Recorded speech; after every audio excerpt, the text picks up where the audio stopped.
a titanic, terrifying battle between the most terrifying monsters within our community come together for one giant clash. The following announcement has been paid for by Monsters with Attitude.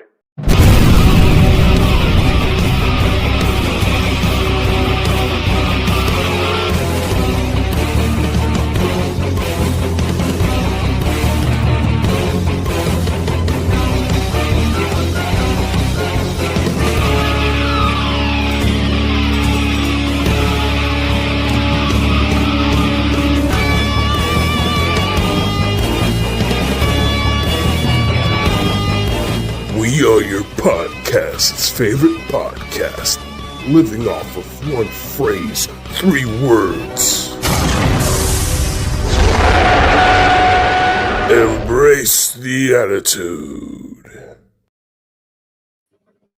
What is going on, Watchers with Attitude? How is everybody's Sunday going? We have a big one tonight.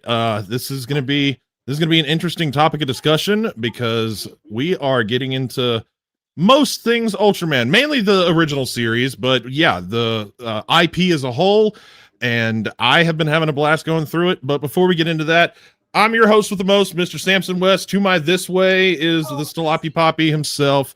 Eric, how you doing, man? I'm doing good, man. I'm excited to talk Ultraman. I think Joe mentioned earlier we don't talk a lot about Ultraman, so this is really going to be fun and interesting. I think we actually wanted to do this in July, but because July was G-Fest time, we had to push this one back. And yeah, it's going to be a lot of fun with a great special guest with us tonight, so I'm excited. Awesome. And we have below me the COVID King himself, Joe Mama. Welcome in, buddy. What's going on? That's me, man. What's going on is what you said. I got the Wuhan Red Death right now, and it's making its way through my family. And so, yeah, my little germ factory of a son who I love oh so much coughed one too many times directly into my mouth. So I apparently also have COVID. So, yeah. But I don't think it can transmit through the interwebs just yet, so all of our listeners and watchers should be good, and all of you fine gentlemen should be good right now. But yeah, so if you see me jump off real quick, it's because I had a sneezing attack or something. So yeah, it's funny how kids think that your mouth is the place to tell secrets to. It's like, come here, I want to tell you something. That's like where they tell your secret. For real. Yeah, Right? he'll take his slobbery pacifier and be like, "Here, Dad," and then right into my mouth, and I'm like, "Oh, great!" Oh, thanks, All buddy. right. And of course, the kaiju conductor himself, Adrian, settles for less. What's going on, man? Not much. Really excited to talk about this series. This series has been going on for over 60 big ones. Looking forward to getting to the original Ultraman. All right. And of course, the man, the myth, the legend, Mr. John Ruben! Oh, mercy. You're too kind. You're too kind. Our awesome special guest tonight. Welcome in. How are you? I'm doing great. I'm doing better because I'm with you guys. I so appreciate you. Thanks for having me. All is well. Oh, yeah. Hanging with the cool kids. Awesome. Yeah. And of course, we wouldn't be doing this without our awesome supporters. So let's say hi to everybody. All right, first up, Black Dolls Matter. Ooh, what is happening now? That's my Hello. brother. Mark. Interesting. Thanks. That's my brother. Oh, okay, awesome. Brother Mark. Nathaniel. It wouldn't be a party without him. What do we got? Everybody knows Peter Cullen was the voice of Optimus Prime, but he was also the voices of King Kong, Lady, and Baby Kong. Yeah, that was a big one. This week was a lot of heavy hitters. That was Yeah, for sure. that was pretty bad. But he lives on in all our hearts, and he's forever cemented in cinema. All right, Michael, welcome in. What's going on? Good day indeed. DJ C, hey yo. Alex of the Sawyer. All right, Isaiah, what's going on? Oscar, the pimp, kaiju pimp stamp. Andrew Garcia, it wouldn't be a party unless we saw the word "What's up, fools" in chat. What's up, fools? Yeah. All right, and last but not least, Alex. almost 30 years of Ultraman Tiga, 1996. Oh, the best. The best. Oh, well, y'all are going to have to school me on this one. But yes, we are here to talk all things Ultraman, mostly, as I stated, the original series, because I finally, after 35 years of existence on this planet, I got to watch Ultraman because these boys pushed me into it. And they're like, you own it? What are you doing? Yeah, I've had the DVD set for a long time and just never touched it. I had a blast. I can admit when I'm wrong. I don't like to do it, but I can do it. So it was a lot of fun indeed. But let's not waste any more time. Let's get into this. I want to hear some thoughts and opinions from you guys that know more than I do, and then just from me and Adrian's side as well, because we are the noobs of the Ultra universe. Because me and him both watched it for the first time this year, right, buddy? Yep, absolutely. Right. All right, let's put our questions up on screen. Question number first one. 60 years of Ultraman and its impact. And I actually have the questions. So, why do you think it still has such a popular presence and impact 60 years running, you guys? This franchise has built a holy, just good Lord, there's too many to even count. So, I'm going to hand it over to our special guest tonight first. Yeah, John, what do you think, man? Well, if I speak personally, it's held. The effect that it had on me as a child. I started to see Ultraman. The first time I saw Ultraman was when it first aired. When I was I think it was only 6 or 5. Get my age wrong. And it aired in Philadelphia in February 14th, 1972. And from that point to when it came off the air in April 3rd, the last episode was April 13th, 1979. So I was watching Ultraman on television every weekday during that period of time. And the impact that it had on me is the reason why I'm here today. So personally, it's profound. But I think it has something that touches all of us. It's some themes that just run so deep about what it means to be human, what it means, what our human experience is, and our thoughts about how we fit in the world. You know, this idea of heroes and villains and heroes and monsters, and I think now when it aired originally in '66, it was also joined by Magma Taishi, aka the Space Giants.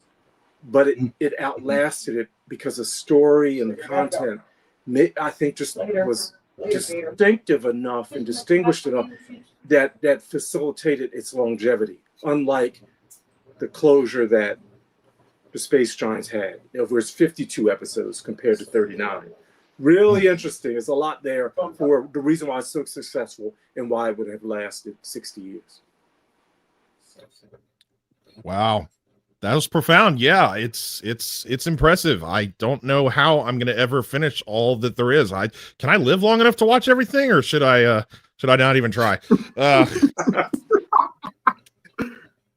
Well, Eric, I'll bounce it right back up to you, right above John. So yeah, what are your thoughts of like how it's been impactful in society for the past 60 years? Oh boy. It's hard to answer because it's relatively new here in the States. We got samples and flashes of it back in the 90s, early 2000s. I actually watched my first anything of Ultraman on Foxbox back in the day, Saturday mornings. Wow. And they had actually Ultraman Tiga on there, and that's how I was exposed to Tiga. And that was I was already into Godzilla, you know, and I was actually at work and I went to break and the TV was on and it was on and I was like, hold up, wait a minute, what is this? And I literally stayed longer than my break was allowed because I wanted to finish the episode. I was like, I am zoned in on this. Of course, and absolutely loved it. And then after that, hit up my local movie store, Suncoast, when it actually was around back in the day, I absolutely loved that store and bought my first DVDs, which were $40 a piece, which is absolutely insane, but that's how much they were because they were imported and stuff. So you're going to pay a pretty penny. Plus, Suncoast wasn't the cheapest place to buy stuff around. And that's kind of how I got on this journey. So like I said, it's just got relatively new to the U.S. fan base. I know Subaraya Global is really pushing it over here, which is great. You know, we've talked to people that are behind a lot of the Subaraya Global and then what they're trying to do. You know, we've seen stuff at G-Fest as of late. They're doing this world tour with the stage shows, which is great. That's amazing. It's so fun. If you have not seen it, I highly, highly recommend it. When they were at G-Fest, that was the highlight of the entire convention. That was just so much fun. I felt like a little kid again, but seeing those things up close and personal and then seeing their little performance, it was, oh man, I felt like a kid again. It was great. So it's relatively new here, but obviously has a longer standing relationship and time over in Japan, because I mean, we think Godzilla is huge over here, which he is, but over there, you know, he's just a fraction of what Ultraman has been and what he's done for so long. Actually, the popularity over there is actually bigger for Ultraman than Godzilla. Maybe it's skewed, maybe a little bit closer since, you know, -1 and you know, maybe Shin and stuff like that. But you know, he's reigned supreme over there for tokusatsu and stuff like that. So I just think it's just a wholesome show, honestly. There's a lot of themes, a lot of lessons that can be learned that they really focus on, subtle messages that they put in there, and just kind of, you know, teaching. I mean, let's be honest, it's focused towards kids, you know, because it has that younger generation and they want to get kids in there, especially today. You know, today is the flashy effects, it's the bright colors, you know, really trying to draw those kids in. So they're really kind of focused towards that demographic. But I think it's a good thing because they are teaching those skills, those lessons, you know, how to act, how to react, you know, this kind of thing that we get other things here in the States, you know, with Coco Melon or Bluey or whatever. Like, we get that stuff here, but over there they have Ultraman for that kind of stuff. So I think it is a big impact, especially for the Japanese audience, of the new generation, of those kids, you know, just teaching them like life skills and morals and all this kind of different things, for being a person or a human in general, and how to act and stuff like that. So I think it's a very impactful series over. Absolutely. Thank you for those words, man. That's exactly what I'm wanting to hear. Excuse me. That's exactly what I'm wanting to hear. I want to know what you guys know that I don't know, you know? So yeah, speaking of all the no's, let's hand it over to Joe. Repeat your question. I forgot it. Eric's 30-minute. Basically, why do you think that it still has such a popular presence and impact after 60 years? Well, Leslie kind of said it in the comments, but Ultraman is essentially Japan's Superman, right? And kind of like Superman, but probably more so, Ultraman has evolved with the times. I think that he's able to, it's almost the James Bond effect, where it's a different Ultraman, different character every series, but it's still the general same premise of what brings Ultraman to the table, which is nice. But they kind of rejuvenate it every season by introducing somebody new in the newest mantle of whatever Ultraman will be that series, but also bringing back the older popular Ultraman to keep those older fans engaged. You know, my favorite Ultraman is Zero, because that's the one that really first captured me and kind of brought me, I don't want to say full board to the Ultraman table, because I'm only really full board with Godzilla, and everything else is kind of like secondary, right? But Ultraman Zero and Belial, like those just blew me away, and I loved them, and I thought they were amazing, and I love the parallels there of good and evil,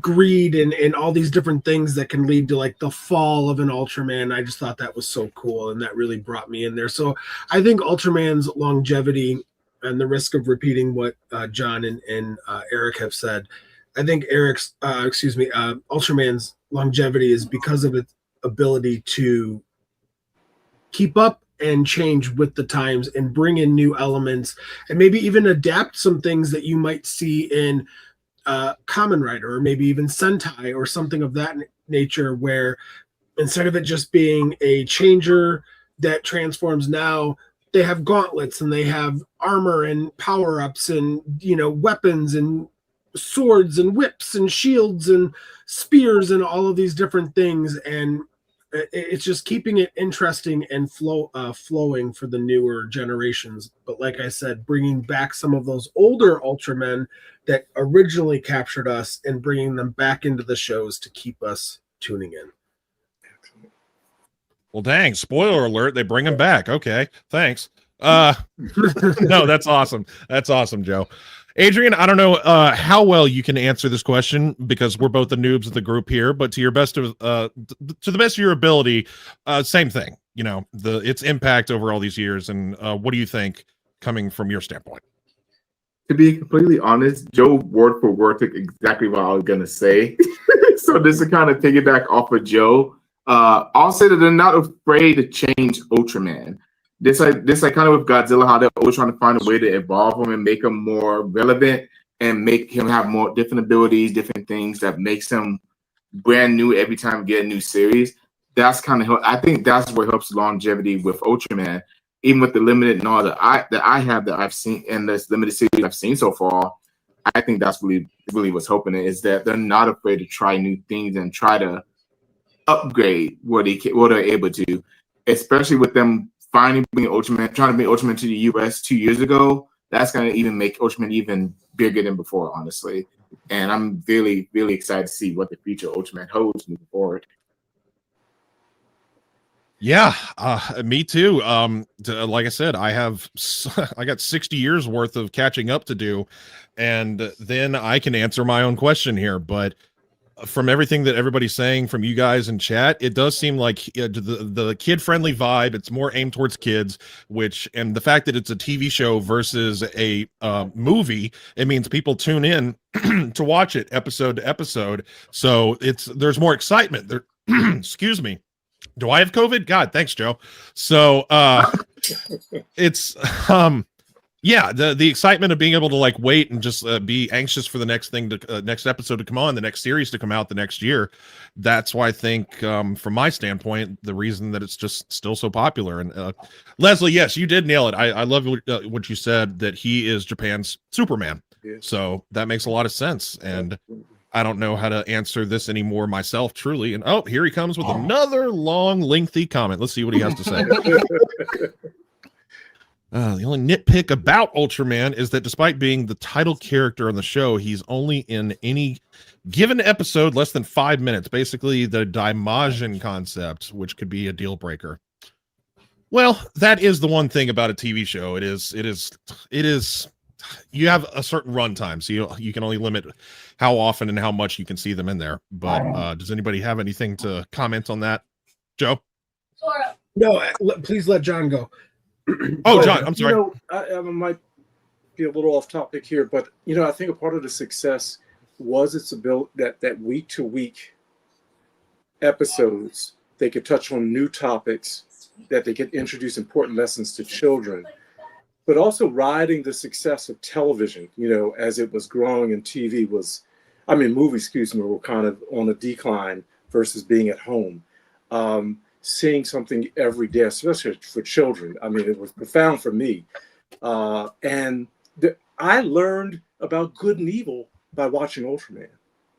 There were episodes I dreaded.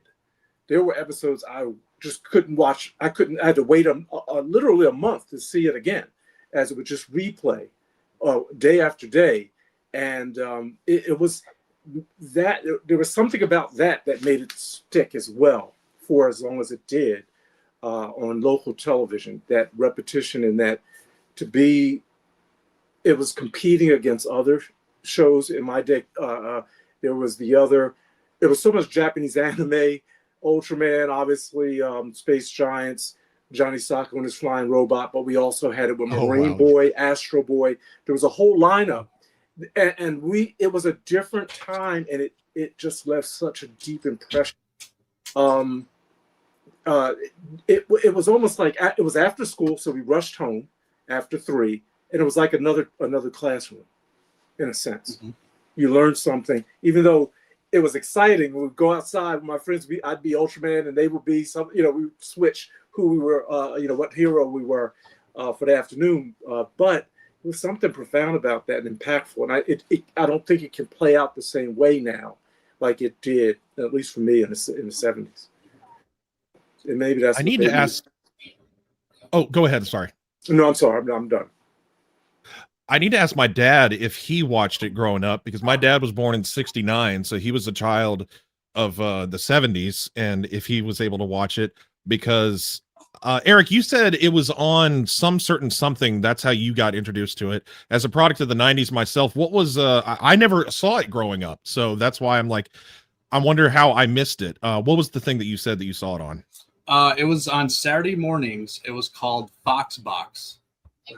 And it had, all the Saturday morning cartoons. I mean, that's where they had Godzilla the animated series on. For me, at least my local station, and stuff like that, had that. It had, X-Men and Spider-Man and, all that good stuff, for Saturday morning cartoons. That's where I saw it. Can I share something? There was a man behind Ultraman for me, and it was Willie Weber. I don't know if you can see him here. Oops. He had he was a great local TV host for children, and he had a lineup of programs. Back in the day, TV went off at 12 o'clock. You got the national anthem, and it ended. Really, programming wouldn't start until almost the evening, in a sense. And we lived and died by the TV guide. And and I still have one of my TV guides, and I had Sakura-san signed it last year at G-Fest. But it's actual listing for Ultraman. She signed right. Oh, that's great! Look at that. The whole lineup. This was all local Philadelphia Inquirer, TV Week, and so that's how I stayed in touch with Ultraman. And the commercials that would run, but no internet, no VCRs into the 80s, and man, but we were glued to the TV set. And Ultraman, there was nothing like it. Nothing like it from the U.S. nothing.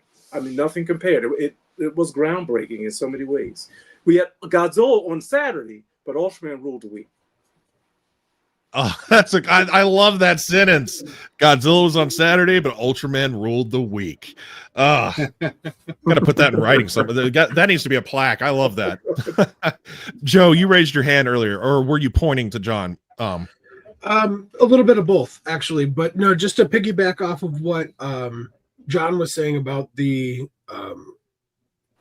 I forget the word you used, John, but the impact of the success of Ultraman because of it being a TV show, and also go off of what Leslie's comment was of how Ultraman is only going to be in it for like maybe 5 minutes or something. I actually think that probably worked to Ultraman's favor and not its detriment, because let's be honest, like we're watching Ultraman for Ultraman, but if what is it, 24 minutes with commercials, right? It's not really a half hour, but if every 24 minutes is nothing but Ultraman, eventually you're going to run out of things for him to do and you're going to get bored.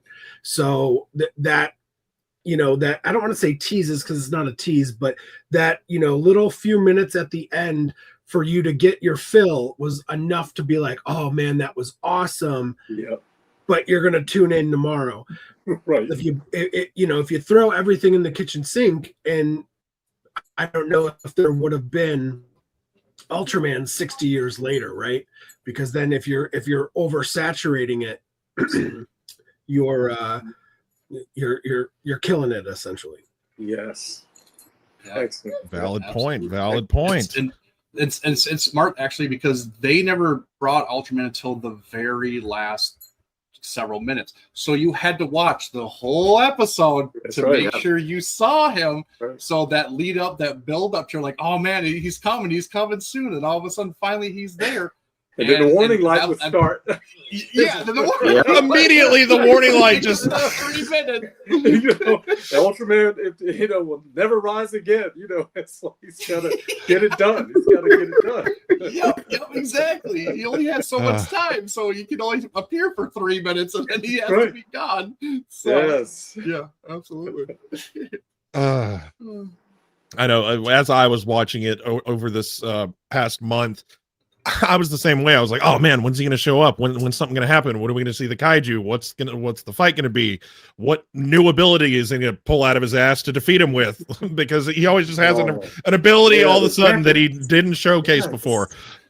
Yes. I mean, some episodes I couldn't wait to see him certain weapons. The force field. I think he used against the Jamonima or whatever we had different names for the kaiju, for the monsters back then, because we had nothing. We had no Japanese books or anything. So we called him the chief of monsters, and that was it. I mean, it was just the Larrys. We would call the Boltons Puka Puka and all that because we the sounds. We were kids. That's all we knew.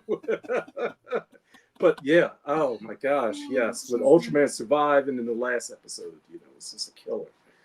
Yep. All right. Well, unless anybody else has anything to throw in with this topic, we can go on to the next one. Anybody?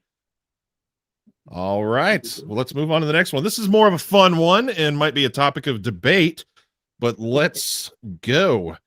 All right. So, throughout the years, there have been many, many different intros with Ultraman. This can either be a biased question or a logical question. What do you consider to be the best opening intro of any Ultraman? Eric, I'll let you go first because you were the one that actually brought this delightful question to fruition.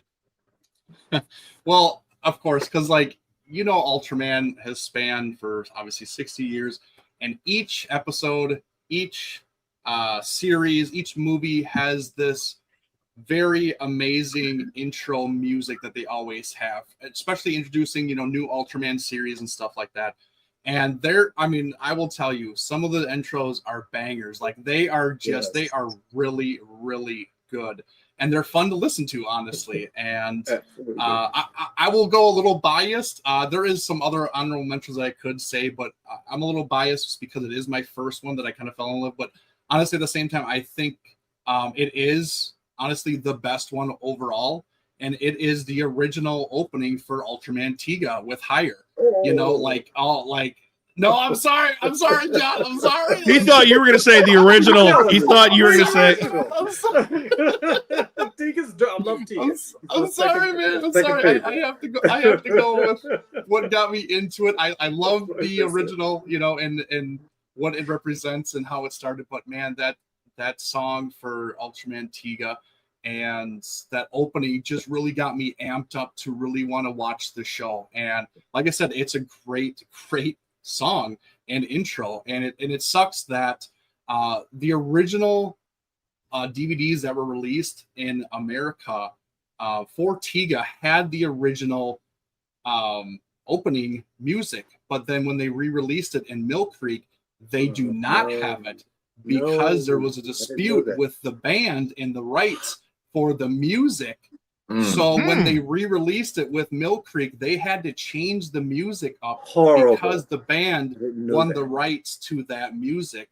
And so if you ever want to hear the original opening, you have to have the original DVDs that were released years and years and years ago. Luckily, I do, thankfully, and I never got rid of them. So I have those and I have the Mill Creek. But now it's kind of rare to see that for Tiga because they can't use it anymore. So if you're lucky enough to grab those copies, you're lucky. So, but yeah, that's my answer. Tiga is mine. That is an interesting piece of trivia right there. Actually, I I never would have thought of something like that, but I mean, it does make sense. Musicians and their right holding, it's definitely a thing. It's definitely a thing. But John, you kind of gave your answer when through Eric for a second, but no, let's hear what you got to say. Yeah, and I'm kind of the crazy thing is I have the Mill Creek the Tiga, and I haven't watched it. I just bought it because I needed it. The way I saw Tiga was bootleg VHS tapes, and I still have. So I didn't know there was a dispute. Yeah. My favorite opening is no doubt the original. I mean, you all have an Ultraman playlist that, I mean, I ride with every, I'm listening to Ultraman almost every day, some portion of the soundtrack from the original series. But the opening is like, obviously, it's what started it all. And I can't forget Ultra Q and its relationship to Ultraman. I can't neglect that. But I have to say, Ultraman 80, I love that theme song. I love that. I just, oh man, I love that. And Leo, and I mean, it's just some great theme songs. I mean, just great music. And but Ultraman is like the music of my life. So there's Ultra 7, all that, everything up to 80 is like gold.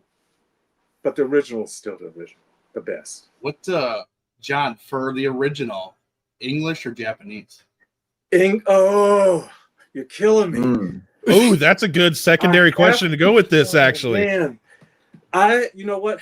I have to watch Ultraman in English dub, the original. Okay. So I had the theme song, man. We sang that thing. But I love I know the Japanese as well as the English. I can sing them both, and I enjoy them both. It was something. Okay, I've just got to share something. Ultraman, when it went off in '79, I cried. My friends at school would say, "Oh, Ultraman's back on TV." I'd run home, and it wouldn't be. That's how, I wouldn't see Ultraman again. It was again no VCRs until '84, when I was at a Doctor Who Star Trek convention in Center City, and I saw someone, and I saw it in color, and had never seen it in color. I grew up watching Ultraman in black and white. Oh, okay. Oh, whole different reality. I saw someone at a VHS tape was fighting Jiraz, and I was like, "What the heck? Oh, there's Ultraman." This is 5 years later. And then in that same year, I didn't get Ultraman in video, but I got Ultraman on an album. And this is the last, I want to say 10 episodes, the audio from the Japanese with the song. And I was able to make a cassette tape recording of the Japanese theme from here onto my little child, my brother Mark, his red turntable. So that was the way I heard the original Japanese theme, and it's got the lyrics inside and everything else. That's the cool. Best, and so that opening is like everything. That original, in English and Japanese, but the English is, come on. Yeah. Here he comes from the sky, It is fun from a billion miles away. Oh my gosh! Yes, the Ultraman is he's a beta capsule of nostalgia. That's good. Like, it's a gateway and a key to my childhood. To many of us, in whatever time we maybe have embraced it, it's something deep, deep roots. I know into my childhood. It was wow, profound impact.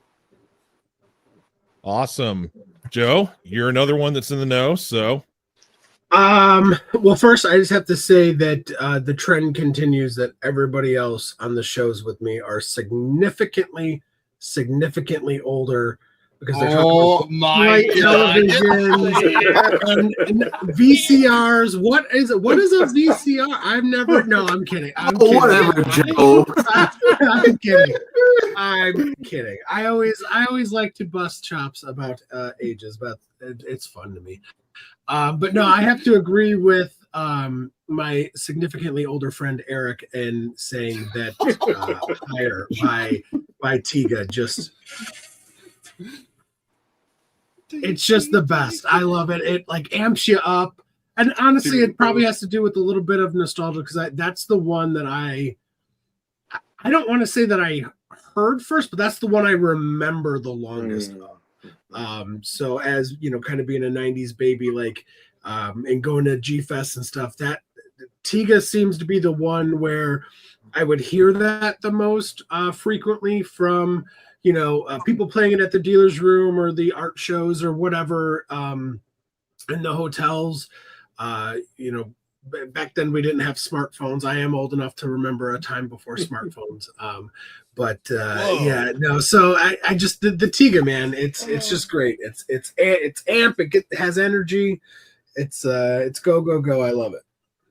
Well, I'll have to look that up now because I watched a few online today. I found this compilation online that somebody put together. They said their personal top ones, and it seemed like I couldn't tell because I didn't know what any of them were. It seemed like it was a lot of the Heisei series stuff, just from the look and the rock and roll music and everything. So it just seemed very much like that. I didn't see anything like Showa style. The higher the Tiga one is the Ultraman equivalent, in my opinion, to the original Mighty Morphin Power Rangers theme, where it's energetic, it gets you pumped, you know, you want to sing along and get up and go and fight, you know, Gamora or Lord Zed or Rita, you know, and and go at it. So, which, you know, I will say this, they've done Godzilla and Power Ranger crossovers. I would love to see some Ultraman Power Ranger crossovers. I think there is way more to happen there. Just with the slew of monsters in the Ultraman universe and the slew of different Ultramen, you could honestly have a team of 5 Ultramen and, you know, 5 Power Rangers and kind of cross their powers, which seems to happen in a lot of the shows. I would love to see something like that. I think it'd be really cool. Yeah. All right. Adrian, you're with me in the not seeing as many series, but how many intros have you heard, and do you have a preference from any of the ones that you have heard? Well, Samson, even though you just listened to a few, I listened to all of them, actually. Sat down, listened to every single last Ultraman track, and the one that always and will probably always be the one that always stands out to me is honestly the original. As biased as that might sound, since I've only seen the original series, listen to everything else. That was the one that really stood out to me and really like caught my ear. That if I just heard a syllable of that, instantly I know that's the original Ultraman theme song. So Tiga is a really good theme song also. And I did hear a couple others that kind of caught my ear a little bit, but the one that stands above the rest will always be the original Ultraman theme song. Fair enough. Okay. All right. Respect it.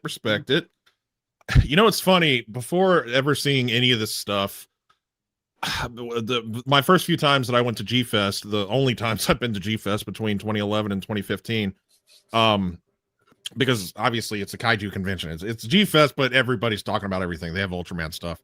Some of the buddies I was hanging out with, they pulled it up on the TV, the Ultra 7 theme song. Yeah. And that was actually the first thing I'd ever heard in anything Ultraman. And I gotta say, I really like it. It's very triumphant and catchy, and I like the feel of it. So that's from what I have heard and the ones that I know the names of. The Ultra 7 theme song is the one that gets me like 7. It's so catchy and I like it. I really like it. Yeah, it's epic. It's great. But yeah, from what everybody's been saying, it seems like not just the impact of him and like his themes and everything, the music makes a major impact in society because of all the different kinds over time, because, you know, it starts in the 60s, which is like, you know, the hippie era, and it goes into what we have today. So the genre of music changes with the times. Still can't beat Leo's fight theme. Fight me on that.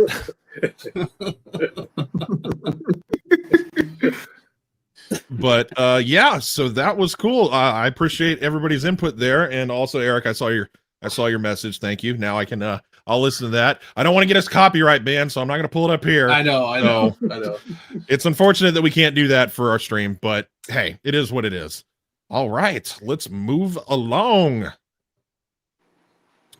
Okay, so this is a fun one that I came up with as I was watching, because I started to recognize kind of a reoccurrence throughout the series that they definitely recycle suits, and that's kind of been obvious and in the know, specifically because of this picture. A lot of fans, not even seeing Ultraman, know who that is regardless.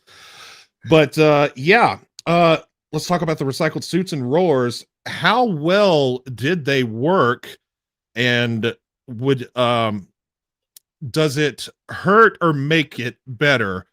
What are your thoughts on them recycling suits in roars, depending on what suit they used? Obviously, we got to see Baragon several times. His suit was very obvious. He was like, I think, the most reoccurring recycled suit.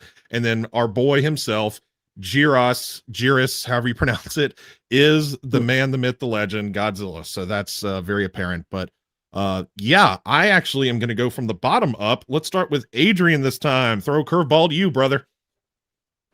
So honestly, the recycle suits didn't bother me at all, honestly. And really, to be completely honest, the thing that caught my eye for Ultraman at all was Jurass, honestly.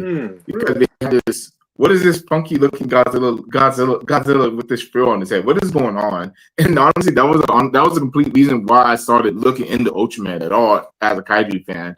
I didn't know nothing about it until, good God, 2017, 2018 is when I first heard about Ultraman, because for some reason, just like you said, I didn't get to see it as a kid. So if it wasn't for Jurassic, I would not have even thought about the series even existing, to be 100% honest. So I was completely fine with them reusing suits. And a lot of them do look a lot different than the actual original kaiju they came from. Again, besides Jurassic, we all know that's Godzilla.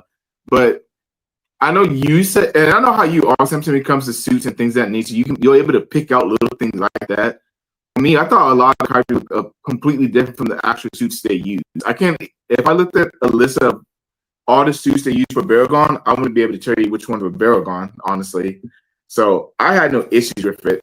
The reused wars threw me off at first, but now I've actually gone into Ultraman a bit more. It doesn't bother me anymore, honestly. Adrian, we're having some audio issues on your end. Your microphone is crackling really bad. I don't know what your mic is, but you're cutting out, and it's really distorted sounding. So I don't know if you just check on your settings there. But yeah, Joe, moving on to you. Yeah, I mean, obviously what Adrian said was good. But Leslie kind of took what I was going to say. Again, my biggest disappointment with the recycled suits is that it hindered creatures like Baragon from showing up more frequently in the Showa universe or being used as they were originally intended. Specific example, the Baragon suit was so beat up that by 68, in Destroy All Monsters, he was replaced essentially with Gorosaurus, which was awesome because it was great to see Gorosaurus back and have such a prominent role in the final battle with King Ghidorah. But it would have been, I think, even more special if Baragon got some love and some of the instances where he was going to be brought back in the Showa films. But that didn't happen because the suits were so badly destroyed. But it was still nice to kind of see them show up in Ultraman. Obviously, I didn't see this at the time. I didn't see this for many years. But it was cool. It was cool to see once I did see it. But yeah, I mean, you can't be mad at it, right? I mean, Eiji Tsuburaya is one of the founders and one of the men most notably responsible for Godzilla. So he wanted to take it and use some of the things. I don't really know how the Japanese copywriting industry worked at that time. So yeah, it is what it is. I don't know if I necessarily, would have done it to this degree, to where it affected the ability of Toho.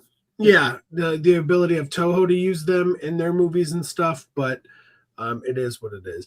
And I guess as far as like the Godzilla, specifically Jiris, whatever, I I would have liked to have seen a more different look. And instead of it just being Godzilla with a frill, maybe do something else to where it makes them more different, I guess.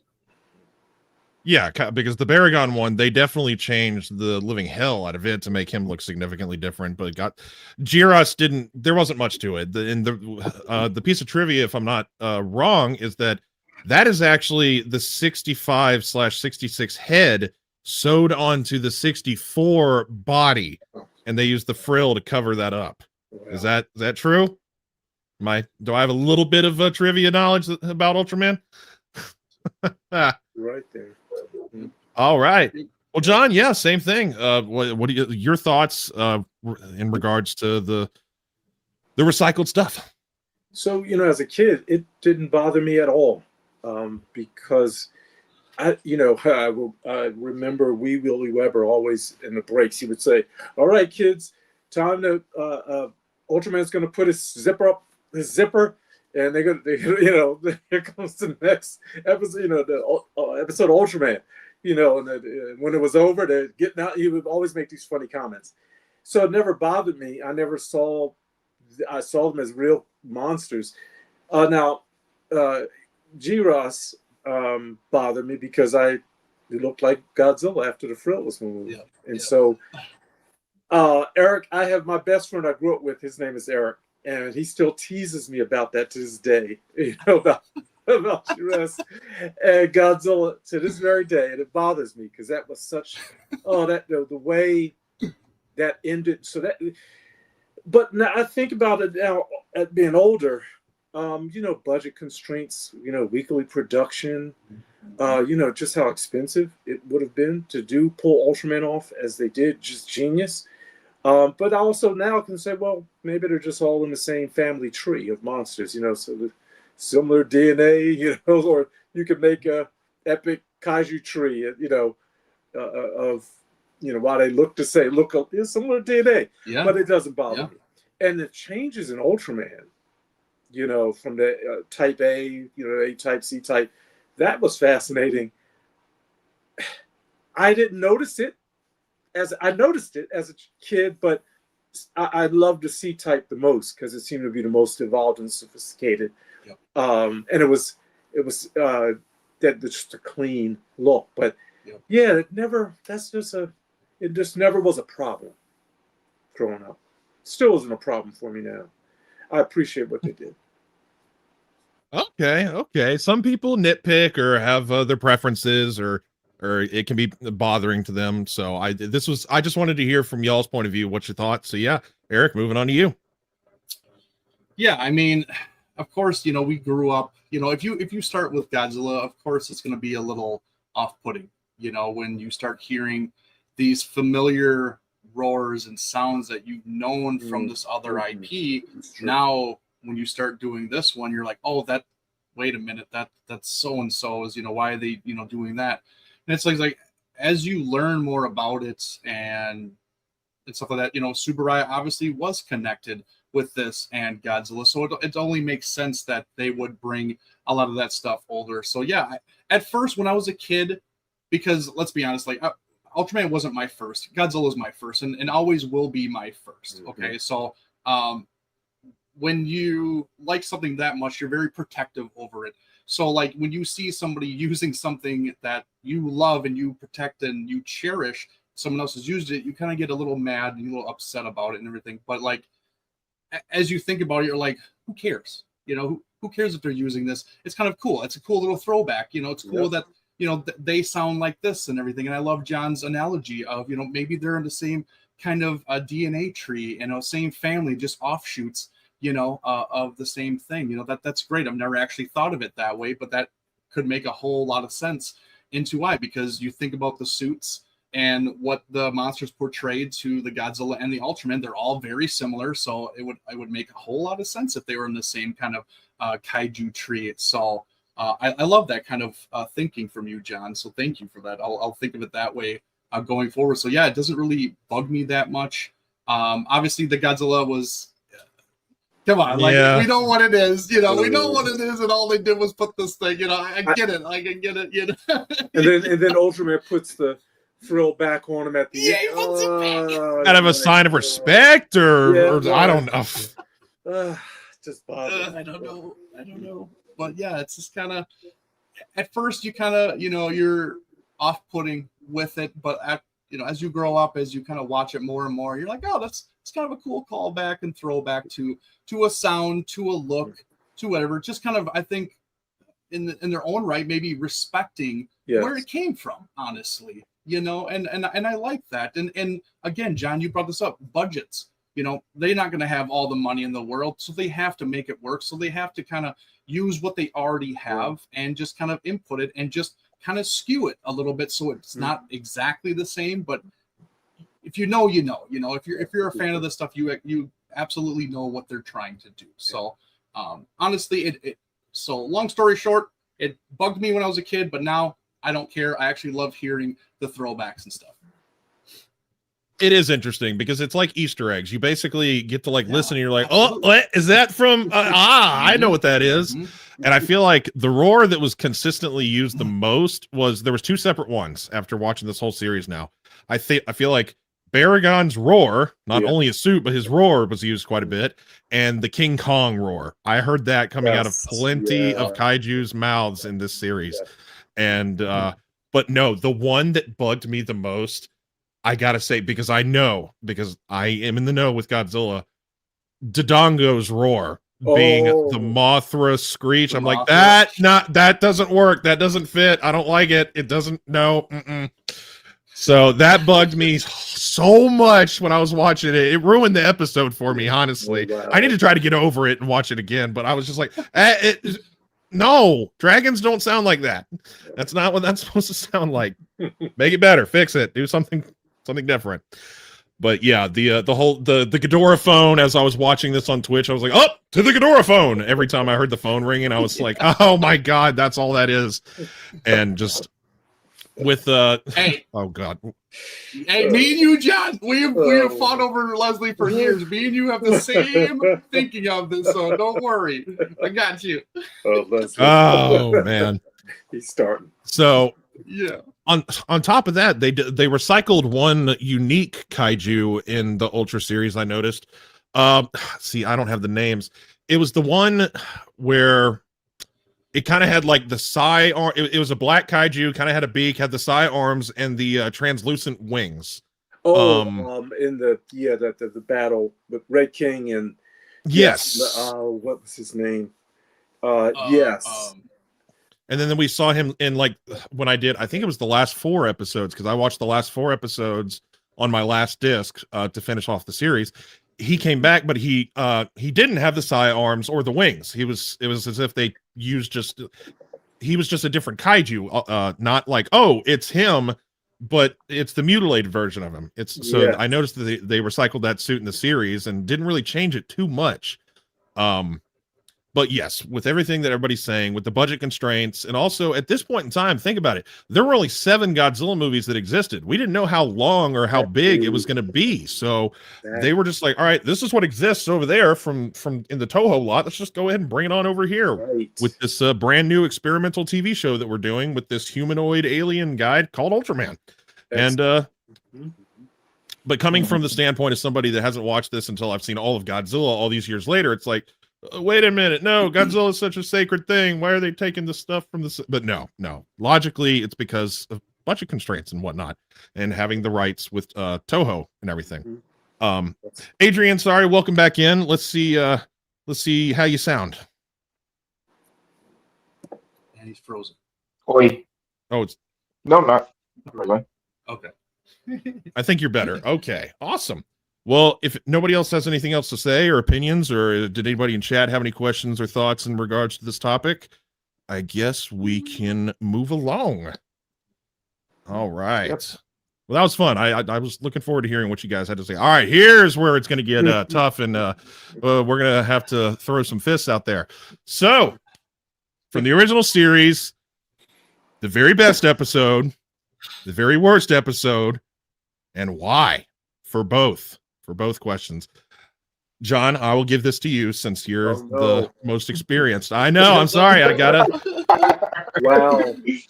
You know, the privilege of watching Ultraman every weekday, week after week after week, an entire years would go by, and still, and no, I could just hear the beginning of an episode, or the audio, or just the music, and I knew what episode was coming.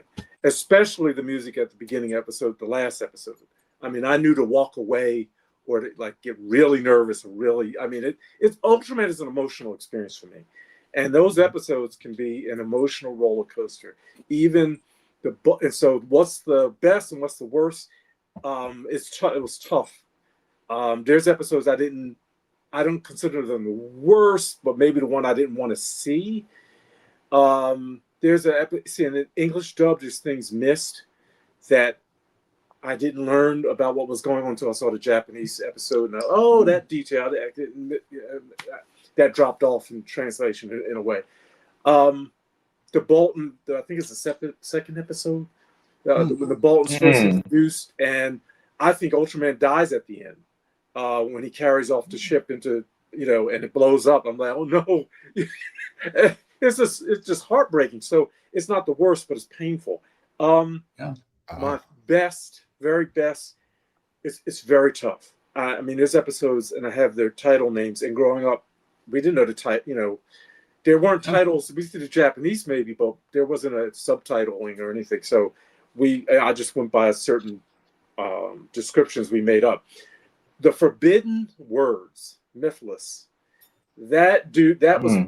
That episode, that's episode, what number was that? It was quite toward the end a little bit. 33. Or midway. Yeah, I love that episode, but it's not it could be the very best, but Human Specimens, the Dada, the Snow Mountain, the Snow Girl, woo, ooh, oh man. Ooh, yeah. Woo. Yes.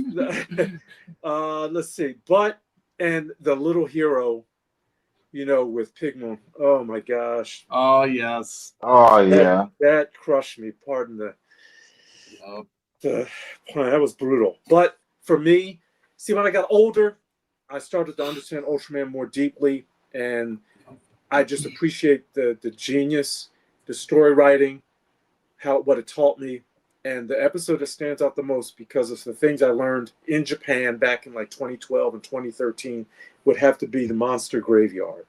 That's my very favorite. Oh, yes. That just because there's so much more gray area with monsters. Just because, we need to understand our monsters. And that one, they're not all what they're made out to be. And even sometimes the very worst has a backstory that we need to know. And Ultraman was becoming human as he, became Hayata. He was, he was changing on the inside, and he had to experience shame and honor and defeat, in a different way that Godzilla, out of the box, Godzilla's going to be defeated. Ultraman, to go through that and see his progression through the series. The worst episode is probably for me, and it's not that it's not a fun episode, but maybe it's the Rascal from Outer Space.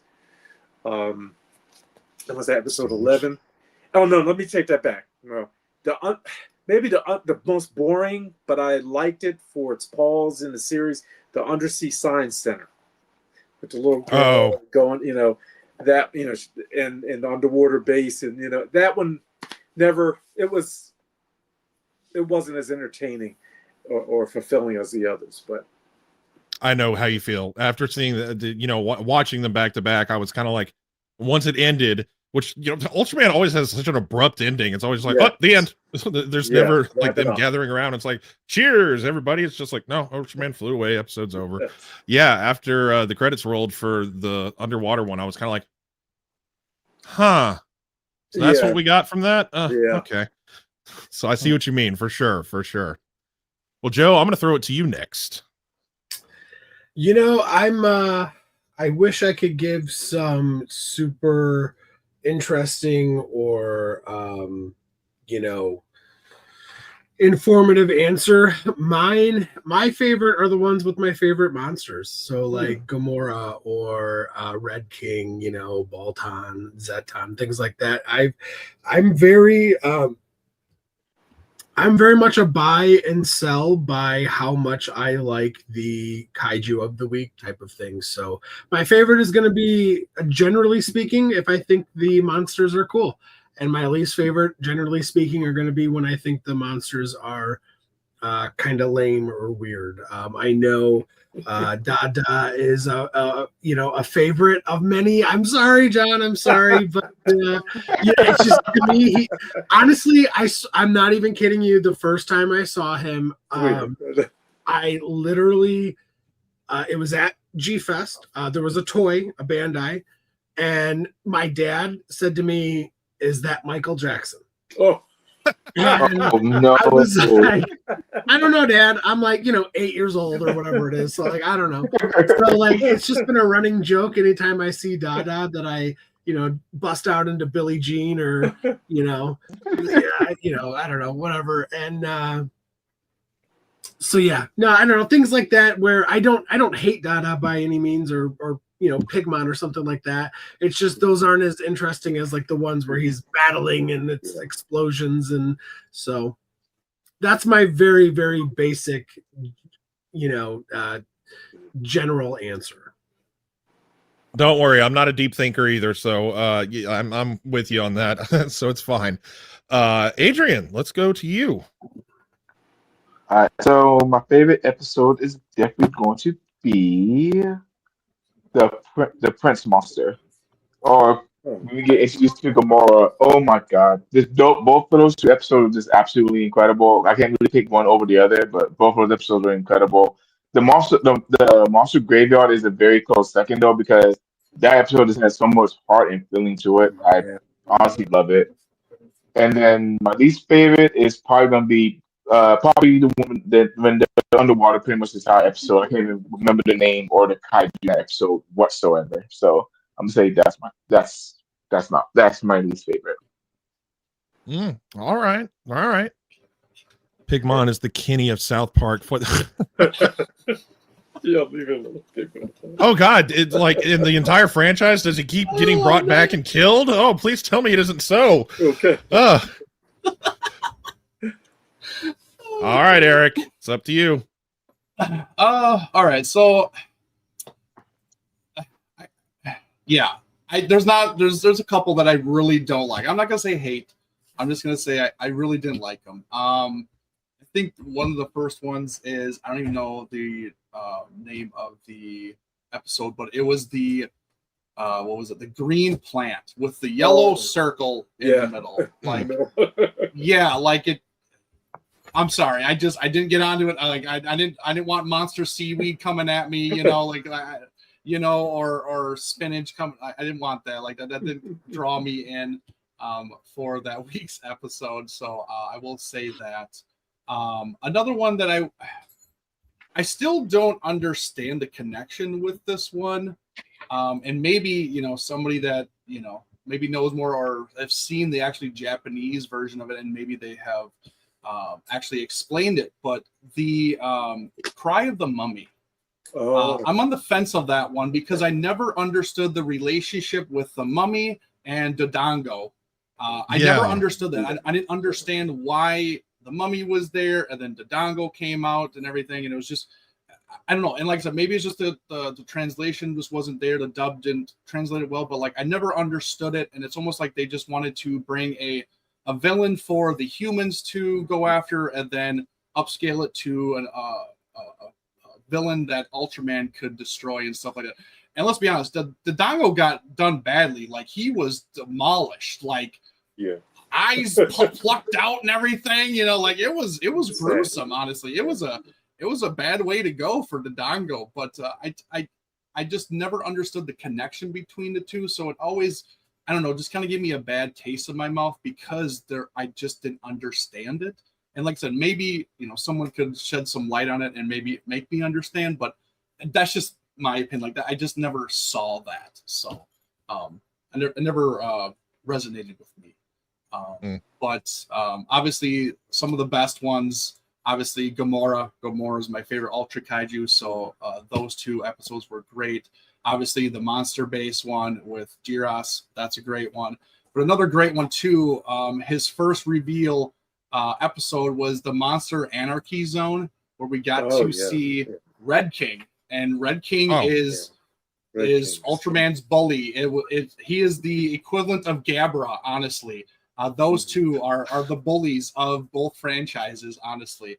And I don't know, it was just a fun episode because obviously there was a battle royale with kaiju in it, and it was just a lot of fun. So yeah, those are the ones that I either liked or didn't like the most. Totally relatable, dude. And Joe basically stole my explanation for what I do and don't like. It heavily has a lot to do with if I like the kaiju, if I think the kaiju is cool, if it's an interesting looking monster. Because I'm just I'm a sappy guy. I like action and monsters, and I'm there for the fun and not really the human story so much. But I know there are some deeper meanings, but that's a question we'll get into shortly. But for me, definitely the Gamora episodes, because I feel like they had such a larger budget somehow. They threw so much in there with the practical effects and the miniatures and the pyrotechnics, and I was very impressed. It wasn't just because of Gamora, it was because of everything that they did in that episode. So I mean, but now I do love Gamora as a kaiju as well. But those 2 episodes back to back were great. And Eric stole another one of mine, the battle royale where we got to see Red King. What does Zorro have to say there, Eric? little Zorro. What's his favorite episodes? Okay, he likes all the time. Good. But yeah, the weaker ones, y'all.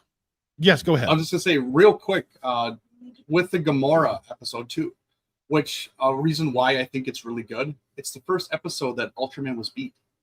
Yeah. Yes, in the first, by the end of it, you're like, whoa, part 1. Yeah. He didn't win. What? Right. It was. So, we were hanging on. Yeah, Zorro agrees. Wait for the next day. Yeah, that's. Watching Ultraman was an emotional roller coaster. It really was. It was. That's a perfect analogy. I think there's different episodes that hit you different. I mean, I'm a sappy guy. And it doesn't take much for me to get choked up. That's happened here on camera live. So there were some episodes where I was kind of like just a little like, oh man. Yeah. So it was yeah. But the weaker ones, most of y'all already mentioned them. Joe, I'm on the same bandwagon. I didn't really resonate with Dada too much. Wasn't for me. The underwater one, as we stated when we went and talked about that, it was very lackluster, and there are ones that just true. It just didn't meet my. It was not my thing. I can't even get words out to talk about how boring it was. Boring. That's I found it to be kind of boring. Let me just put it that way. But there's a lot of good for every bad episode. There's more good ones. Absolutely. So that's what I liked about the series. It's just like any TV show. Not every single episode is going to be a banger. My favorite TV series of all time is The X-Files. And there are, for every great episode, like I said, terrible episode, there's like a bajillion better ones. And there are ones I'm just not going to rewatch it. I'm like, okay, I don't ever need to see that one again, or I'm just going to skip it when I go down the path again. Same with Ultraman. I can just be like, I'm just going to skip over this and watch the ones that I like. But that's TV. That's what you get. Yes. Great point. But yeah, so did anybody in chat have any controversial opinions on that topic as well?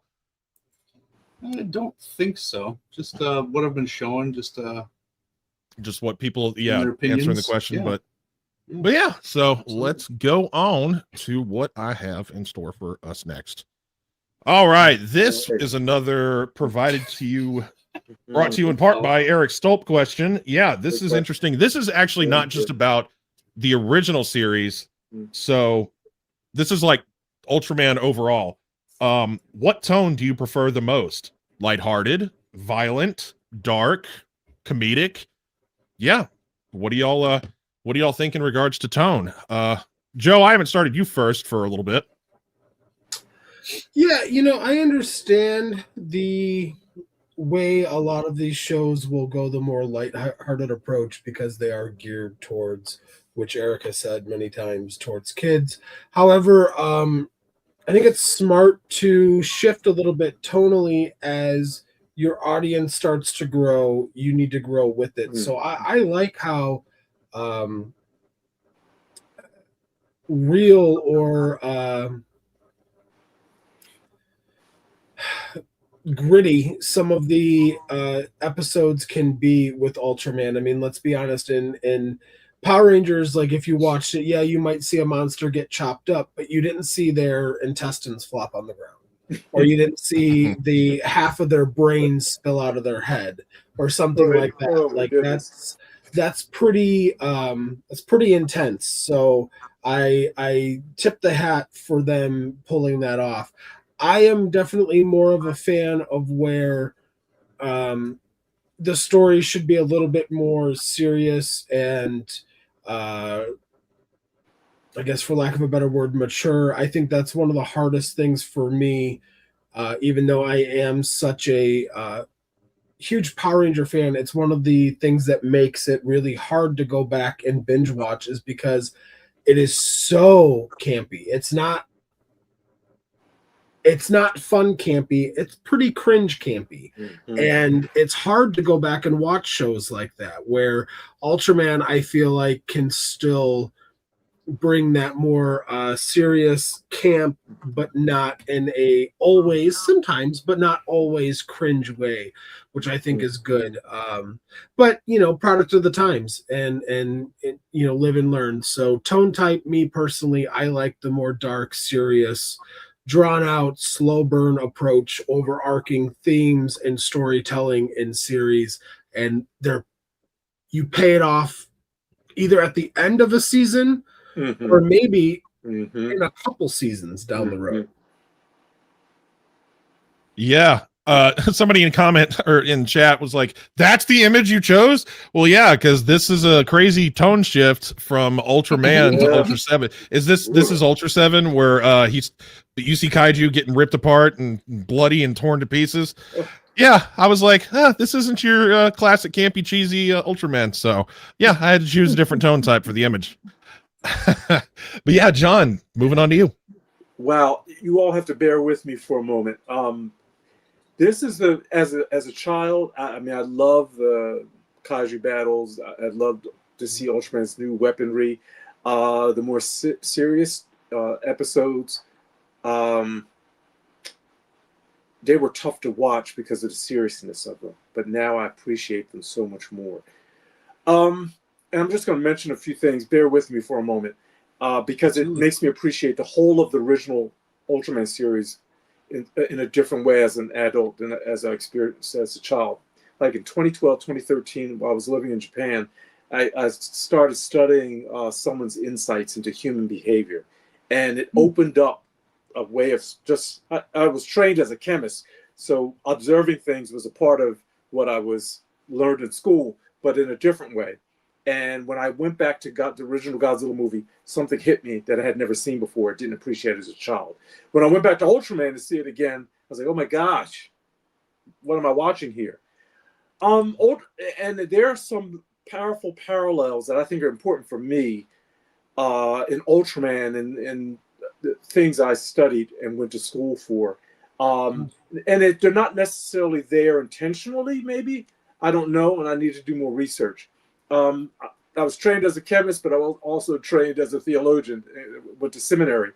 And I studied biblical Hebrew back in the 90s and biblical Greek. And Hebrew is profound. And I've, observed over the years something very deep and penetrating in the biblical text as well as in other texts. And I say that to say, then when I saw Ultraman, it hit me. I was like, oh my gosh, are they serious? Is this what I'm seeing? Was this intentional? If you get to talk to me long enough, I will eventually turn to some topics that you might say, this guy's a Kabbalist. And I would say, not intentionally, I stumbled upon it, and it's a very profound system, Kabbalah, however you want to pronounce it. Well, Ultraman has a fascinating connection Kabbalistically, and it really comes to its form in the last episode when Zophie shows up. When he in the very first episode is chasing after Bimler, however you want to pronounce his name, Bermuda or however, and Yeah, exactly. These spheres, these ships. In Kabbalah, there's this thing called the Tree of Life. It's profound. It's made up of these spheres, and they represent colors, like in the color spectrum. And you go along a pathway, and I see every episode like a pathway in this move toward the last, in a sense, emanation or thing to learn and to understand, which is represented by Zophie, who has these buttons, on his chest, which remind me of this tree of life concept, this pathway to wisdom. And his name, it hit me, Sophie, wisdom, Sophia, wisdom. He's gonna Ultraman. He took, and I call Zeton. I call him Satan. It sounds like he's going to teach Ultraman a lesson, and a deadly, dire, horrible lesson. And so I see the episodes like traveling through this pathway, this system of lights, because that's when Kabbalah, this ultimate, this being or not being, or just the source from which we come is this light. Let there be light. Yeah. And each sphere in this tree of life is a lesser light. And it comes down to our reality here. And we're going up back to the source. And Ultraman is from the land of light. Okay. Yeah. And he has to be returned to be, restored and renewed. And so, but he returns, and every season, every new Ultraman is another part of this tree, of this ancestry, this growth. And how does a human become, transcend? And death plays a key part of this, and violence is such a key part of it, because I don't think we're always clear on what we're always trying to escape, is death. And Ultraman, in a way, is marching toward, every Ultraman is marching toward it as he's fighting for life, to preserve life. He's having these lessons about taking life and trying to understand the complexities in life that we as kids go through and as adults. So it's profound. So the tone, Ultra 7 is just too much for me so at times with the violence. And I think in the Ultraman series, it's trying to find a balance. In the original Ultraman, I think, has the right balance as being the first. But wow, there's a lot to talk about in that. So I prefer, as a child, the fun kaiju battles better. As an adult, give me the Monster Graveyard, the Forbidden Words. Give me that. I hated the last episode. I dreaded it. I knew it was coming. As soon as they were out in space, the creature, I was like, oh, here we go. I'm going to cry. I mean, as a kid, it was brutal, but I need it. I need it as an adult. Sorry, I was a little long on all that, but no, it's fascinating. I mean, you could write, the original Ultraman series is like a diary of Ultraman's earthly experience. Oh, absolutely. That was incredible. Everything you just said, that was a great way of putting it. I never would have thought of that in that way, but I see exactly what you're talking about now that you said that. John is one of the smartest and deep. No. It's just Ultraman is profound. Godzilla is in the same way. The Japanese are thinking. I mean, their adult thinking is pouring through these shows, and some the effect of the post-war, all that's that play, man. And it's I have a deep gratitude for Subaraya, who was to me was equivalent to Godzilla and Ultraman growing up. That's all the name I ever heard. It's all in the famous Monsters of Filmland and the few magazines and books we might have had access to. And I'm just appreciate, man, what he was trying to communicate through Ultraman. And tell the stories he was trying to tell. Really profound. All right. Well, Adrian, I know that you're in the same boat as me. You've only watched the original series, but you can still pick a tone type based off of the episodes rather than the different series as a whole. So, yeah, how do you feel as far as what episodes do you like because of this, that, or the other tone? Well, I can't really think about specific episodes. I can pick out the tone, but I've always been one that's always preferred darker tone Godzilla films. And I think that's going to be the same with Ultraman as well, honestly. So I do want to finally sit down and watch Ultra 7 to see because that's actually the show that Leslie recommended for me to watch because I love Dark Godzilla, so I'm very curious to see different type of tone from Ultraman because I've only seen the original Ultraman. I've seen Ultraman Rising and the Netflix series of Ultraman. So everything else is kind of just up in the air for me. And the Netflix series did have a little bit more of that darker tone in it. So I guess I can kind of base it off of that. I did enjoy that show, no matter what people talk bad about it with. But I think I'm going to prefer the darker tone of Ultraman moving forward, I believe. But we'll see. I kind of had a feeling that you would say that because you being the Heisei fan that you are, I was like, I think I know what Adrian's going to say because, yeah, knowing the kind of Godzilla that you guys like, it kind of will translate over to Ultraman. But I don't know. Maybe Eric will prove me wrong. What do you think, man? You know, it's kind of like Godzilla where I like everything as long as it speaks to me. I can take the dark, I can take the light, I can take the humor, I can take whatever they throw at me as long as they do it and execute it well. I'm a fan of it, honestly. Now, if I had to pick, I would do probably more of I like the comedic because especially the newer generation, and they actually call it the new generation of heroes for Ultraman. They do a lot of comedy in their series and stuff like that. Obviously, basing off for kids to, bring them in and stuff like that. And they do it well, though. They do it in a good way where it doesn't like belittle the character at all, but just brings that humor into it where it's just showing people, hey, it's okay to be quirky. It's okay to make a mistake, laugh about it or whatever. Like I get that, I understand it, and I like that. But the first, 6 series, 5 series, like the Ultra Brothers is very serious. I think very dark toned. I know they try to throw in some lightheartedness in there and stuff like that, and they do, but I think overall, generally speaking, that era, that Showa era is really kind of more that dark tone, with a lot of very deep meanings into it. So I love that. I love that tone. And then like the Heisei era, you kind of have the both best of both worlds. You have that kind of seriousness, but you also have that lightheartedness.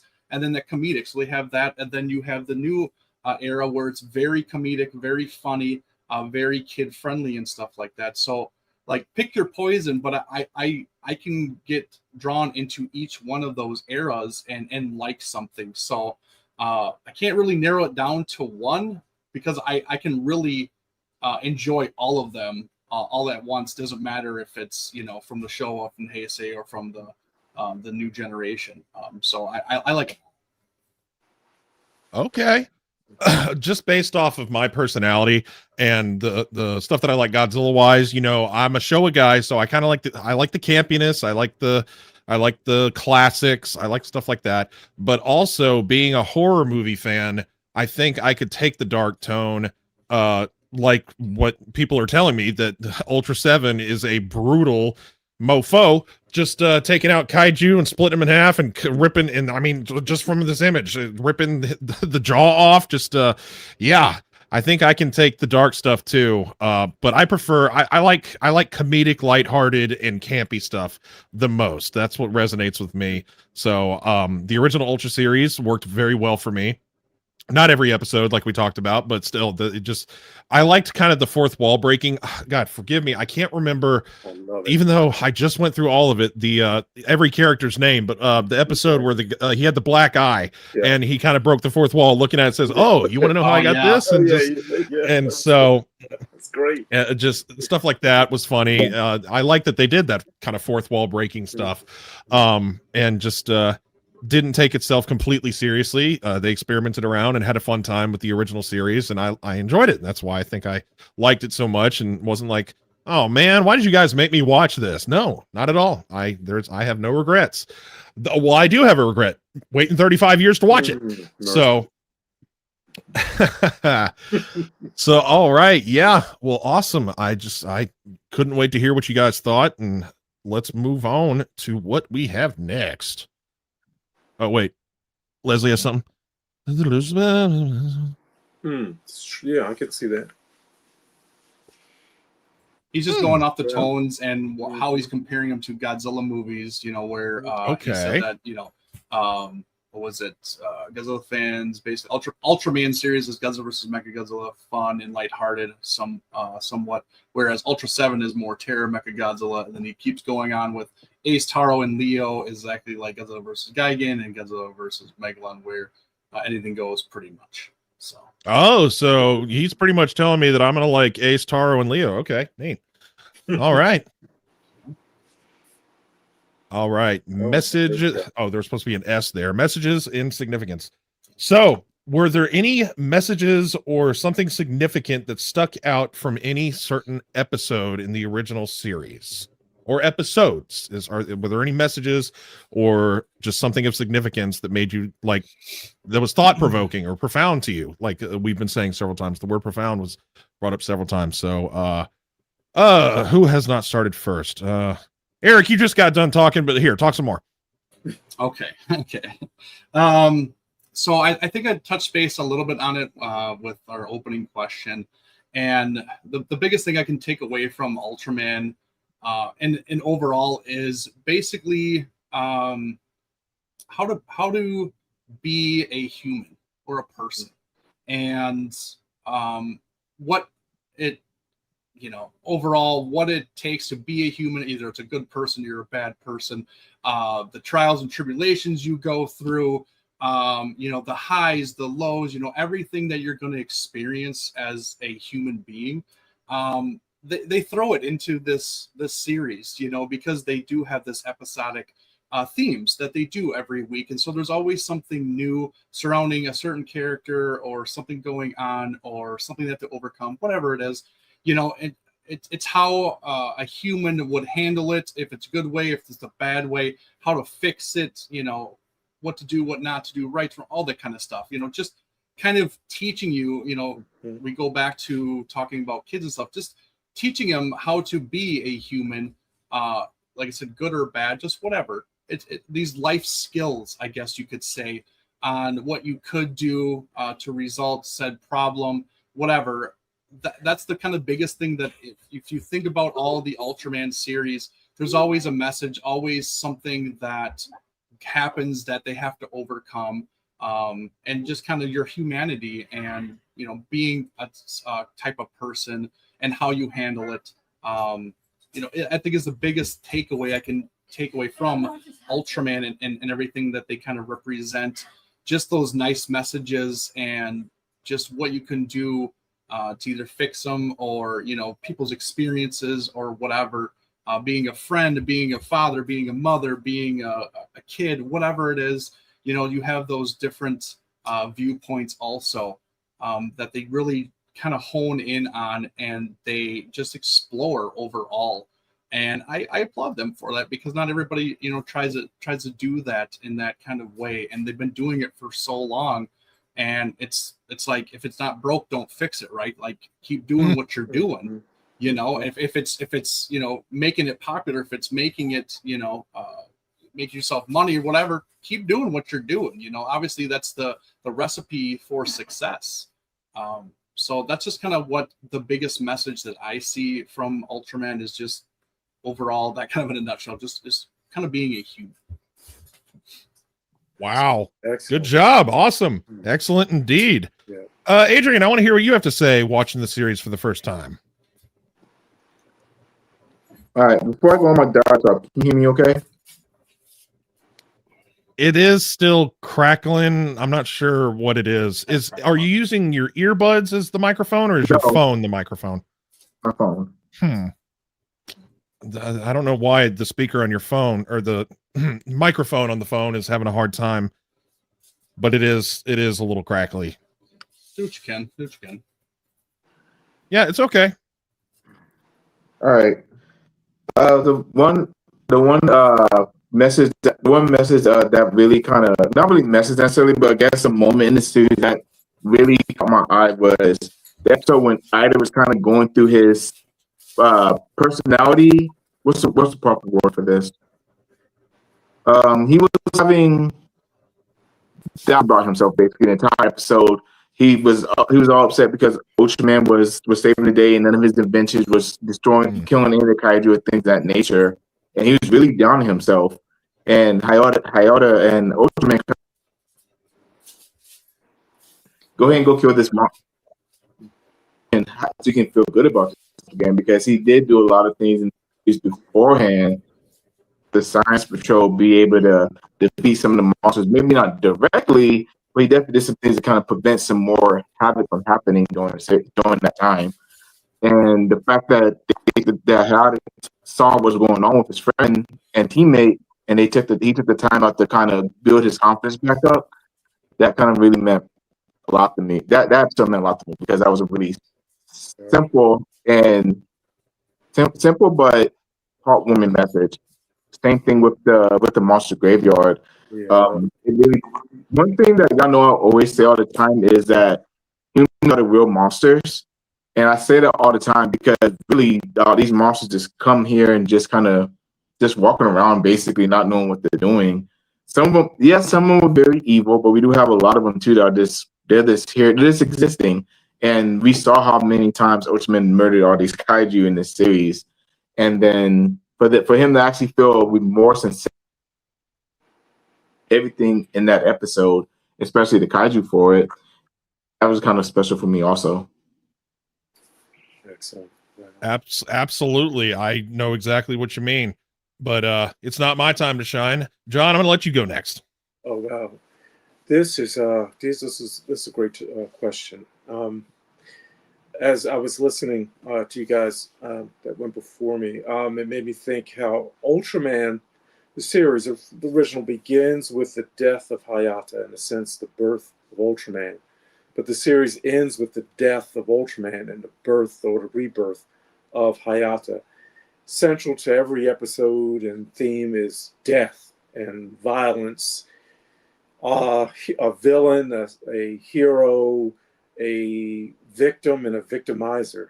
And when you get to the monster graveyard, Ultraman's time to reflect on the past, and it anticipates also maybe a karmic, unavoidable karma, karmic experience in the end.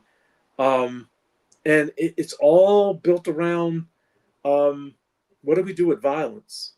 And I think that's sometimes a topic that we avoid or don't know that's central to everything. Who gets to do it? Ultraman, in a sense, he with Sibo's, he's, instead of just beating him down in that just beautifully cinematic experience of an episode, he's just trying to return home, back to the graveyard. Why are you beating him down? And there's that part of wisdom and understanding and growth. And here's, those that are burdened with the task of employing violence and harm, the big burden for me in seeing it, I don't ever want to do it and employ it, is I don't want to become the very thing that I'm trying to stop. Mm-hmm. I don't want to become its twin. And Ultraman has to be careful not to become Gamora, in a sense. Or, Mephiles and Ultraman have that standoff. They know, they're just going to be fighting until they're both done. And that's the profound moment, too.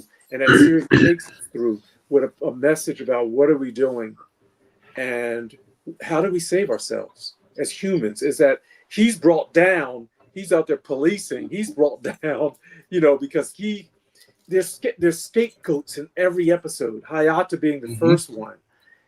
What are we doing with the innocent lives that are lost that we don't reflect upon? And, Ultraman is a profound working out of the DNA of human experience across each episode. It's like just being pulled out. And when it comes to crashing to an end, in the final episode, I still And here's Science Patrol, and with his weapon, they've got it fit. They have to now fight for Ultraman, in a sense, at the very end. They've got to, it's a transition from now. Ultraman can't win it. He's not gonna win every fight, or he's not. There's this last episode, and every Ultra series, every Ultra brother, whatever, he has to face this in a certain kind of way. Okay, all right, Joe, you're the last one up. Well, being the last one, I have nothing really different or better to add, so I will pass my time.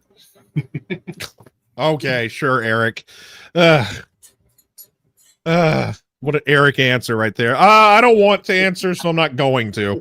So it's not that I don't want to. It's just that, I mean, anything I say would just be a repeat of everything. I understand. I understand. Can I add one more thing about for sure. kaiju monsters, and we see how they develop, where they come from, in a sense, in the Ultraman series. But we also have to begin to ask the question: how did they become monsters in the first place? And sometimes we get to see that. Mm-hmm. Is it greed? As a human, transform into a monster? Like, before we deploy the violence and the harm that we hate, we shouldn't. How do we keep these things from becoming monsters? Understand their natures, and if it needs to be in a zoo, that's one thing. But do I need to slay it? Is another thing. And become a monster in a sense in the process. And that monster graveyard, did a lot of damage, Ultraman, and I love you, but he had to, When we were watching it on our Twitch channel, going through the episodes, people just commenting in chat saying stuff. I believe it was Eric, when we were going to move on to the monster graveyard, he said, "Oh man, this episode." And I was like, "Oh man, this episode, what do you mean?" So yeah, but now I definitely know. And I can't say any more about that one, because that is the one that stuck out the most, with Ultraman really utilizing his humanity and sympathy towards this kaiju that just wants to go home and not just trying to kill it. And then the whole thing about like the Science Patrol feeling guilty and having a ceremony for the kaiju of the past, and understanding like, these things, they're just creatures. They're not monsters. They're not trying. A lot of them got killed just because they existed. It wasn't really their fault. Right. They're giant things in a society that doesn't want monsters to exist. So it's not their fault. And another episode was like a "Don't Judge a Book by Its Cover," the Woo episode with the girl. I was like, that kind of stuck out for sure too. And just everybody just like hating on this girl because they think that she's responsible for the death of somebody. And just there were a couple that stuck out. The scientists always forget that episode because it was just so painful to watch. Outer space, it'll come back to me. Big the scientist who dies, he's in space and he's Ultraman. He turns into the kaiju. Yes. He didn't want to. Jambala.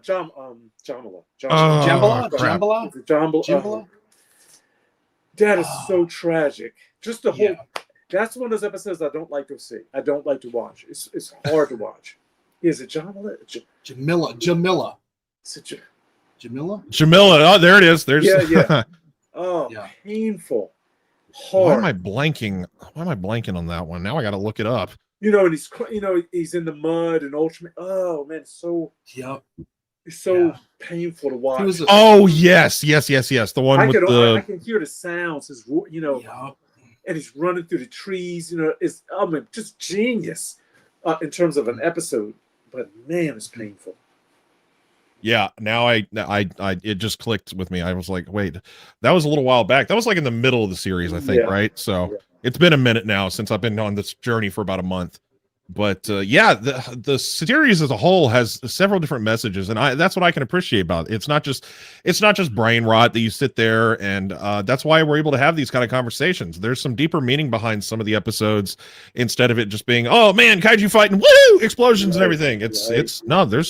There's more to it, and it's all about humanity, and that's awesome. Honestly, it makes for these kind of conversations. So Oh God, we're getting so sappy up in here. But it's good. It's good. I'm glad that I'm hearing what y'all have to say, because this is good stuff. This is good knowledge, just good talk and good everything. So goodness gracious, let's go to the next question. All right, now on to the more fun topic. All right. Ultraman has had many different looks and designs through the years. So which one speaks to you the most? John, you're our special guest. Let's go with you first. Oh wow. The original is always my favorite. Tiga is Tiga. You know, to me, Tiga, it almost had the same impact in its generation, its time, as the original Ultraman. It seems to resonate deeply with, from the 90s forward. It's just like a touch. It's Ultraman 7, Ultra 7, no doubt. Design, okay, I'm gonna go crazy on a little sideways. You know who's Zyrth? Wow. I love the movie. Yeah, Ultraman Zyrth. Yeah. Okay. I'll have to look these ones up, because this is all I only have a limited amount of. I loved it. I love the movie. Or and again, I didn't have the privilege of the internet, when DVD at this point. This is back, when I first seen it. I love the suit, that red, predominantly red. But yeah, Zyrth. I wish I had a picture of hands of Zyrth, but yeah. All right. Well, Eric, you are one of the only ones that doesn't have your mic muted, so I'll let you go next. I don't want to. I'm gonna take Joe, so I want Joe to go first, because me and him have very, very similar likes in Ultraman. Okay. So I'll let Joe go first, just because I know exactly which one he's gonna say, because he's actually already said it once here before. So. Oh, I see, John. Interesting. Mm-hmm. Yep. Okay. Yeah, you can. I'll let you go, Joe. Oh, all right. Ultraman 80. Yeah. Oh, wow. You're such a Really? liar. You're such a liar. No, I'm lying.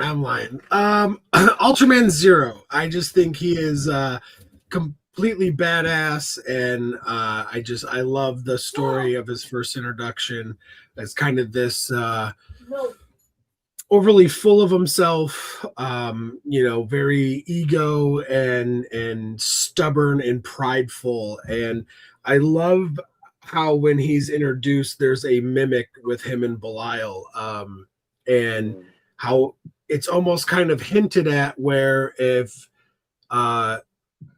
Zero's ego and pride continued to go unchecked, that maybe he would have been the second one to fall, and would have kind of followed in Belial's footsteps instead of his father's footsteps, which Samson, I'm sure you don't know, his father is 7. Oh, weird. So I was trying to bring up an image, but it turned into a JPEG or a PNG. Sorry, that was supposed to be an image. It works. So yeah, I love, and I had to step away, but John, I heard you talking about your studies in theology and stuff, and I think one of the reasons why Zero and Belial resonate so much with me, I'm talked about on the show when we talked about Gamera 2, Advent of Legion, some of the Christian themes in there. And, I'm a Christian, so I'm a Catholic. So I love this kind of story. If you kind of look at Zero almost being Jesus in a sense, not exactly, but kind of, especially before Jesus's crucifixion, where he even asks God, do I have to do this? And you can kind of see that with Zero's, again, ego and there's a word that's escaping me, but where he doesn't want to take on the responsibility that he knows he has, and where Belial, obviously, that comparison would be that of Lucifer, right, and the fall. And I loved that. I found that so fascinating. To me, I would actually have loved it even more if they leaned even more into that of Lucifer and the fall, and actually maybe had it be where 1/3 of the Ultramen fell with Belial, and instead of it now being these monsters, it's the fallen angels or the fallen Ultramen that you're combating. I think that could have been something really interesting. So I love that similarity there with the kind of Christian themes or Christian undertones, if you will. I find that very fascinating. So that is why Zero and Belial resonated so much with me. I can see. Oh. Yeah. Okay. Well, Eric, what is a copycat answer? Basically, I do obviously Tiga's personal favorite of mine just because he is my first one. But yeah, Zero is, but even Belial, like we've seen the imitation of like an evil Ultraman, like a clone kind of thing. Mm-hmm. But like when they made Belial, they made it a way step further and made him this end all be all like villain. Like he is the one, like you would never think we'd actually have a legitimate Ultraman that turned bad, and it's very interesting, but also the design is very, very cool. Mm-hmm. And I love that Zero and him are always just batting at it. It's like it's Batman and Joker, like they're always going at it, yin and yang, good and evil. That's what it is. And Belial's like presence is still around. He wasn't obviously in the show or even Heisei, but now the new generation, like he is the end all be all bad guy that comes and has a presence in each one of these episodes or these series. That because he has this aura about him, that he is just this end all be all, and I love that. But I just love his design and his look overall, and obviously Zero as well. But yeah, that's why I knew Joe what he was going to say, because very similar thinking and likes on the Ultraman designs and stuff like that, because we've had conversations about them before. So yeah, those are some of our favorites. So okay, Adrian, what you got? So I don't have an answer necessarily, because the way that I kind of judge things is kind of based off of how I see their respective property. For example, with Godzilla, for example, I love how Godzilla is in 1985.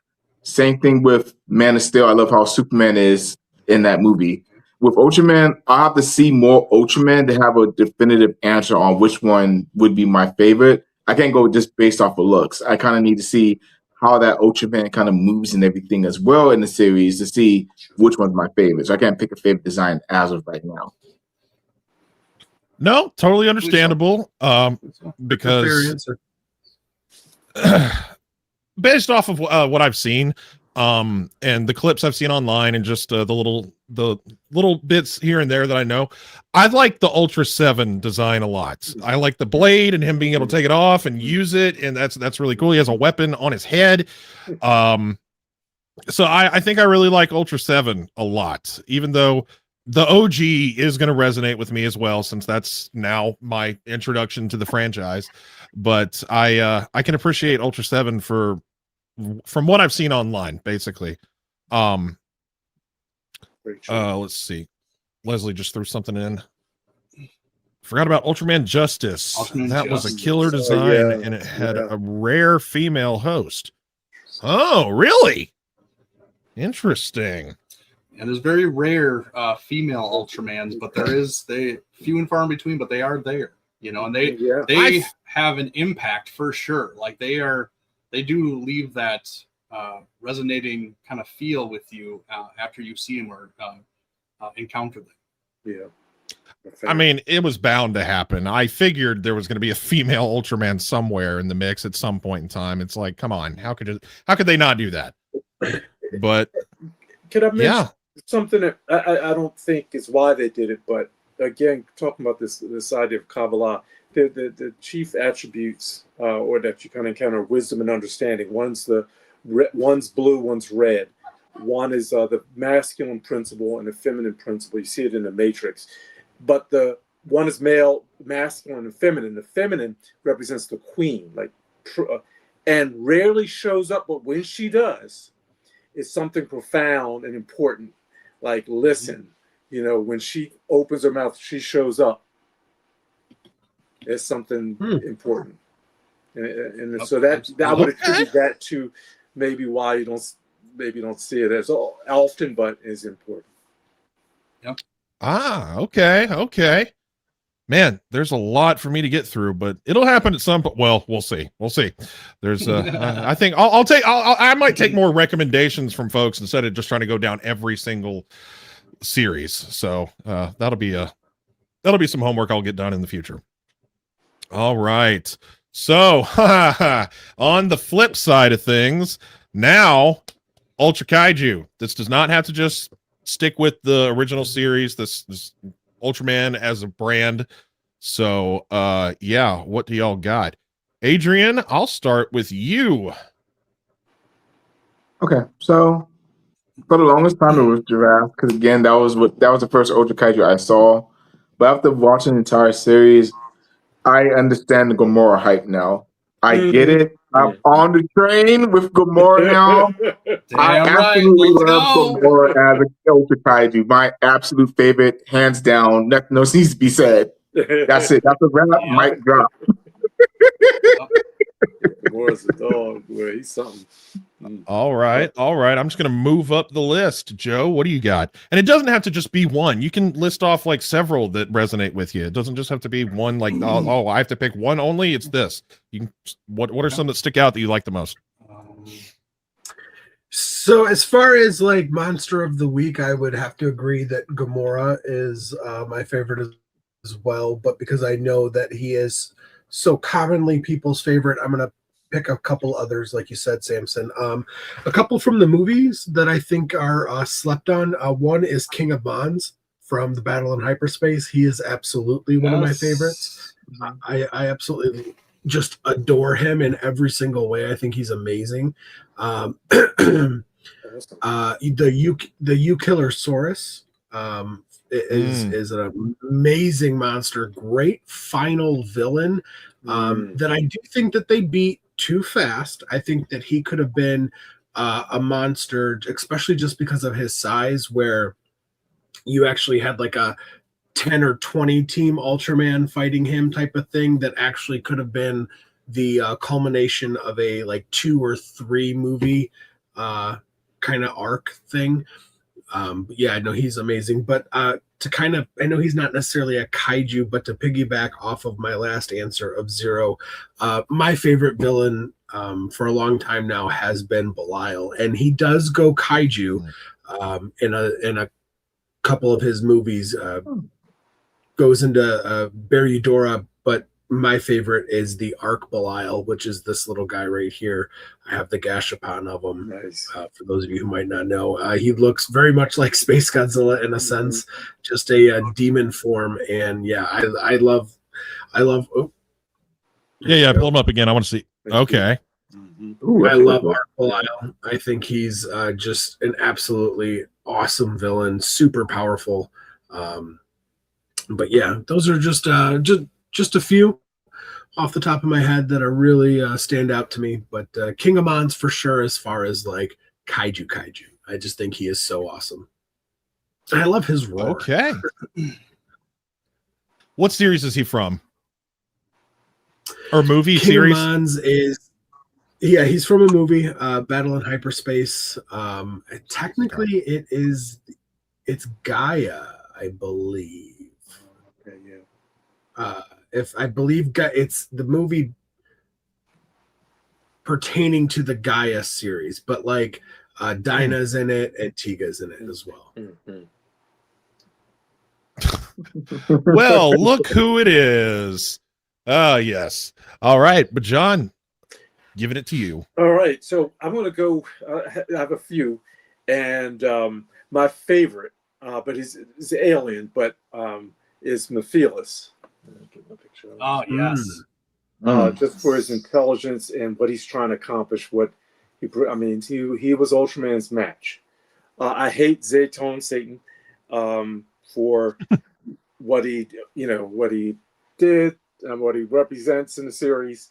But for a brief moment in time, I became Gamora.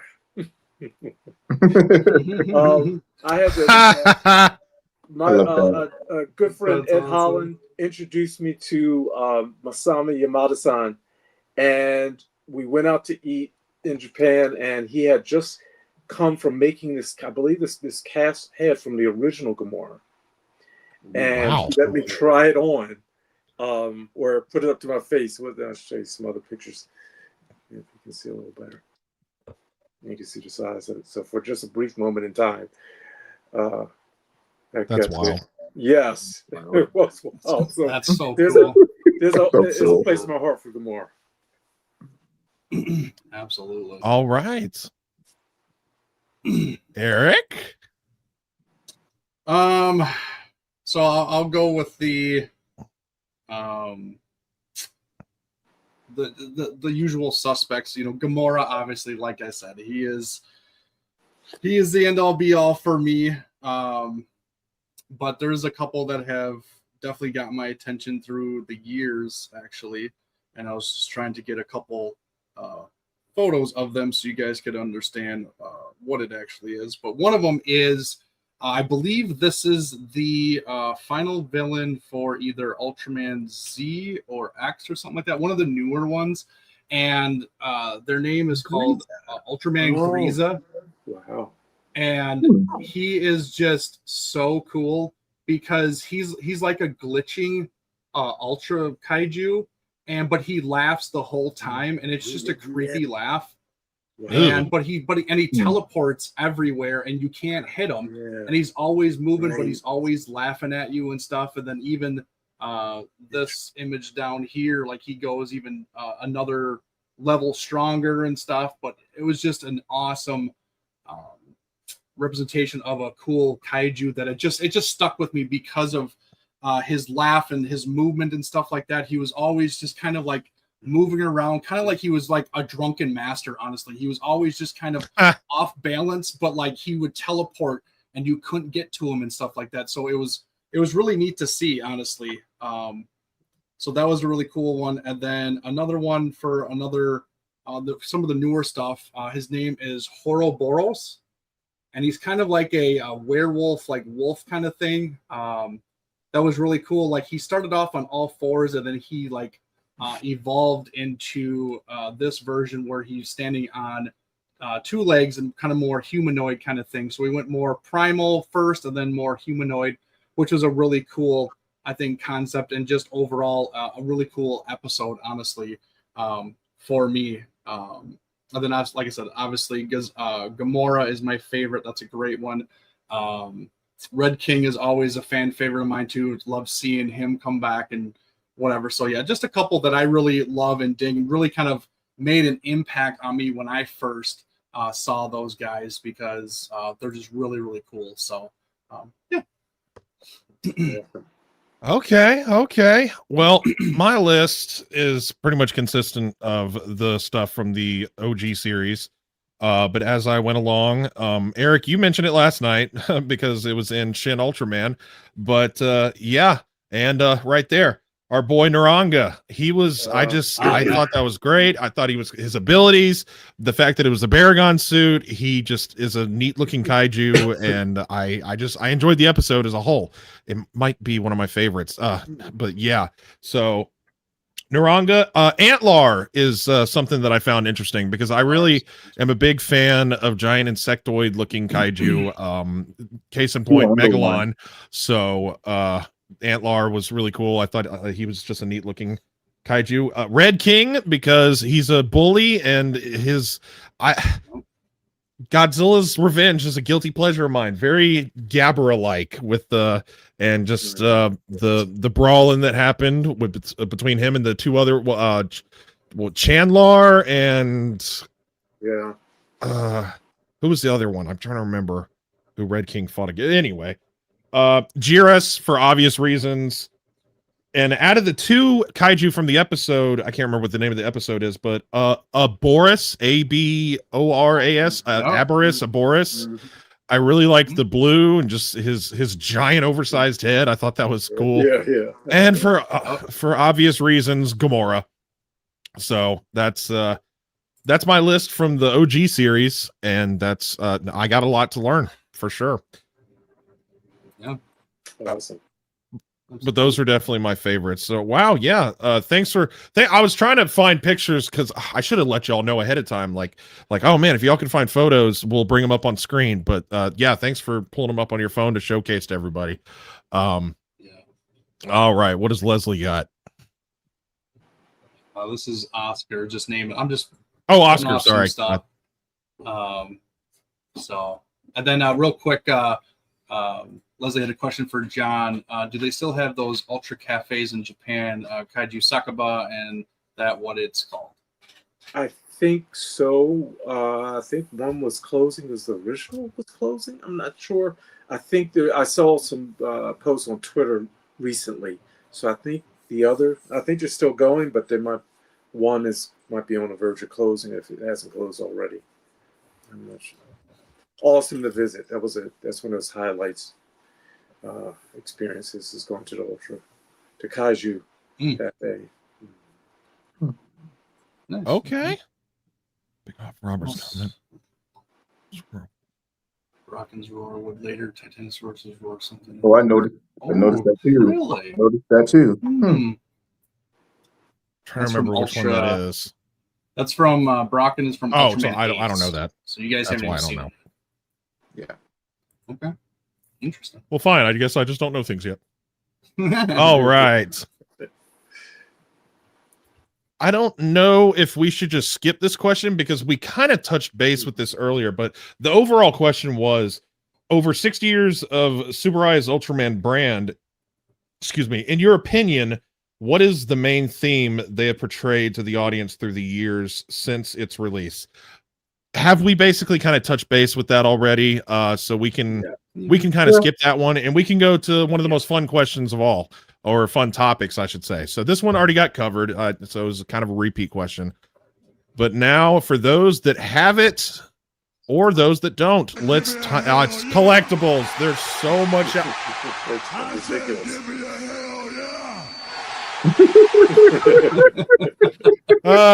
You wrestling nerds. All right. So I'm going to hand it over to John first because it looks like you probably have the most. But yeah, collectible wise, stuff that you either you have or don't have. Just I want to see what you got. Oh wow. Okay, so it's the old stuff that I love the most. Is that some of the things that I'm now collecting or realize were collectibles were the things that you would throw away and like, what am I doing? Because my life is wrapped up into Ultraman. I was born 2 years after the original. I didn't see it until a few years later, and I didn't have my first Ultraman toy until 1984. So, and that came in several different forms. But let me say this also: some of my experiences are my collectibles. I'm collecting experiences as well. Absolutely. So let me see. I have a list, but I'll be real quick. Only because it tells a story. Your collectibles, and when you collect them, and the experiences that go with them, are your story. You're very much a part of the story of Ultraman as well, wherever you come in and however you come in. So let me see. One collectible would just be TV guides that list Ultraman. And last year when I got to meet Sakura-sai, she signed it. That just took this is everything to me. It was a very emotional. One year she was a few years ago she was at G-Fest, and I just couldn't. I had signed up to have her autograph, but I just couldn't go over because it was too emotional.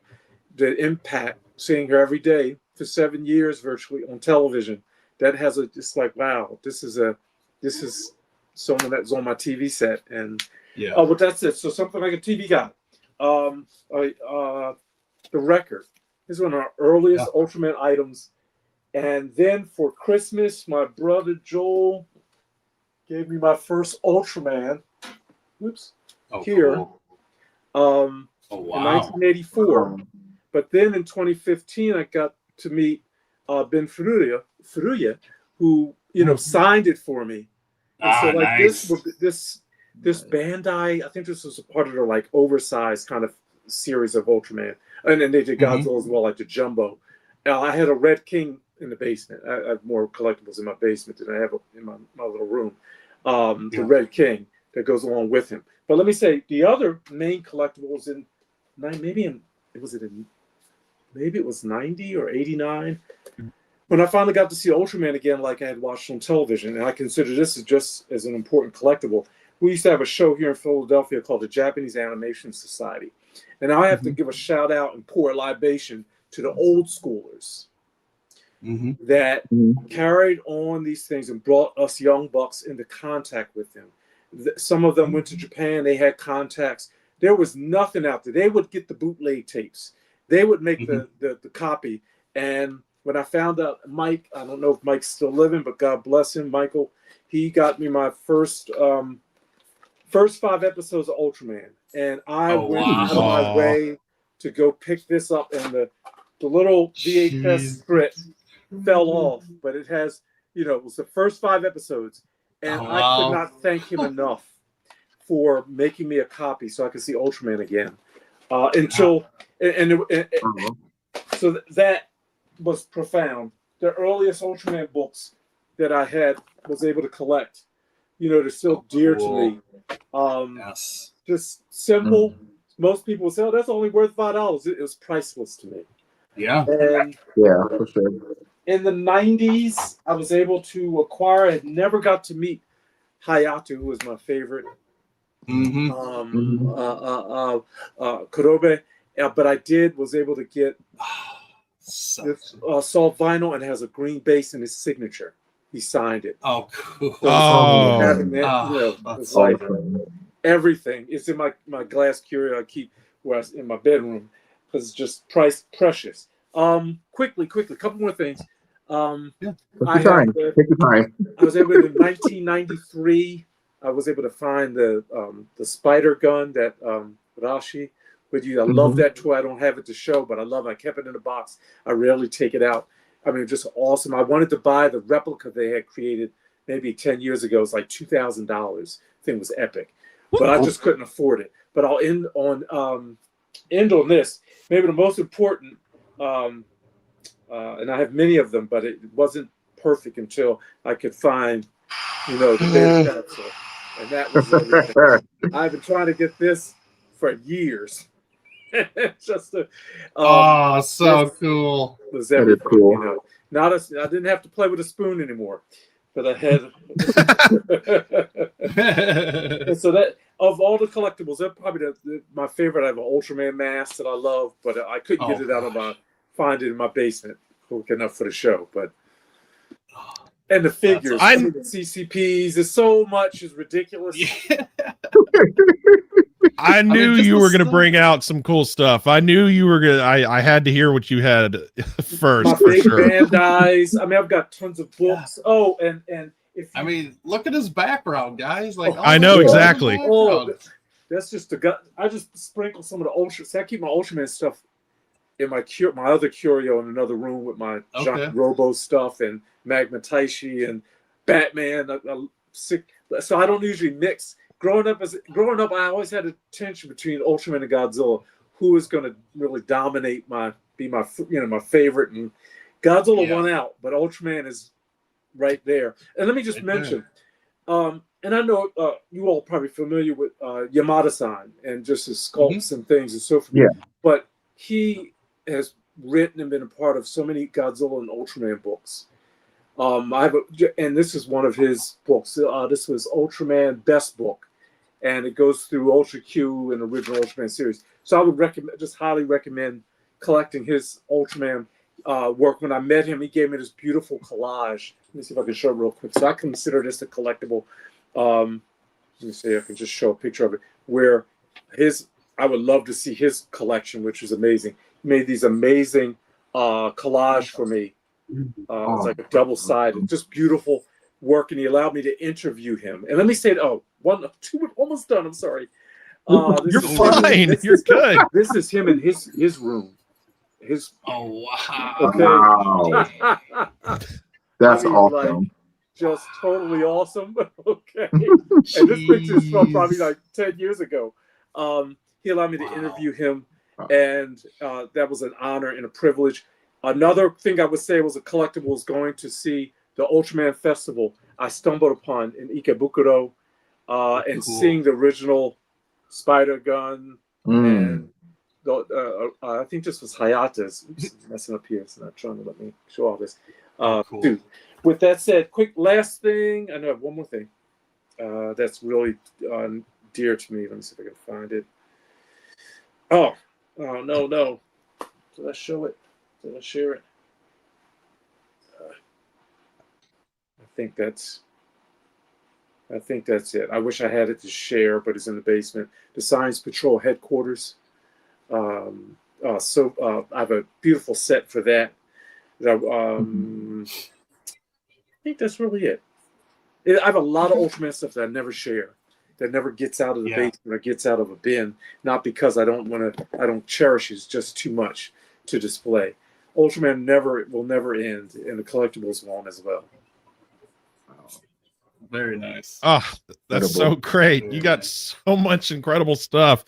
I'm trying to, out of what you have, I mean, the beta capsule, I love that. The noise, the glow, that's pretty great. Just that's perfect. I love it. That's so good. That's so good. And it's metal and all. It's like the real prop. I mean, they give him props. Ooh, that's awesome. And I have a lot of different variations of it, but this was the best one. Yeah. This is in every way the best. There's others out there that I think are just like it, but yeah. Can't go wrong with the original beta capsule. All right. Well, Joe, I know you probably have a little bit. I don't know how much you have with you, but I would like to hear about your stuff. Yeah, I do. I have quite a bit of Bandai and figures and X Plus, like I'm sure a lot of people will show off tonight as well. So I actually wanted to go a different route when it came to Ultraman, and I wanted to go into the comic manga section. Wow. So, okay, most or relatively recently, I will say, they did the Ultraman manga and they released them here in the States. Now, there's, I think, 24 or more volumes of this now at this point. I have 19 of them. I have not read all 19 yet, but it is good what I have read. This manga is what the Netflix anime is based on. Now, obviously, they ended the anime long before the manga. That went on for a great deal longer, but it is pretty good. And this is just issue 1. And then here's issue 2. Like I said, I have 19 of the issues, so I'm not going to show them all off. But for those of you that were a fan of the Netflix series and want to go further in depth into that world, I would highly recommend picking these up. It's pretty fun. It keeps Ultraman more in the human element because he doesn't get large right away. So it's Ultraman literally, human level fighting smaller threats, which can kind of be a little bit more interesting. But then also continuing the comic route, over the past couple of years, Marvel has done their own Ultraman series, starting first with The Rise of Ultraman. And this is the trade. And it's kind of a retelling of Ultraman coming to Earth and, bonding with his host. I don't want to spoil too much or anything because there is differences than the first season. It's not like a carbon copy reprint or anything, but it does hit the same beats, which is kind of cool. But then they follow it up with the Trials of Ultraman. And then once they're done with that, there is the Mystery of Ultra 7.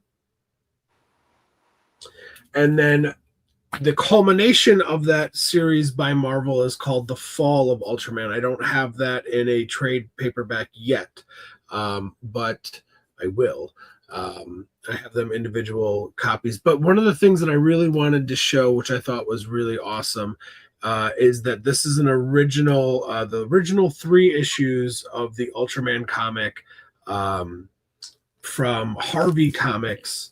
And this is all 3 issues of the very, very original Ultraman here in the States. And still sealed, never been opened. So I have not actually read them because I didn't want to open them.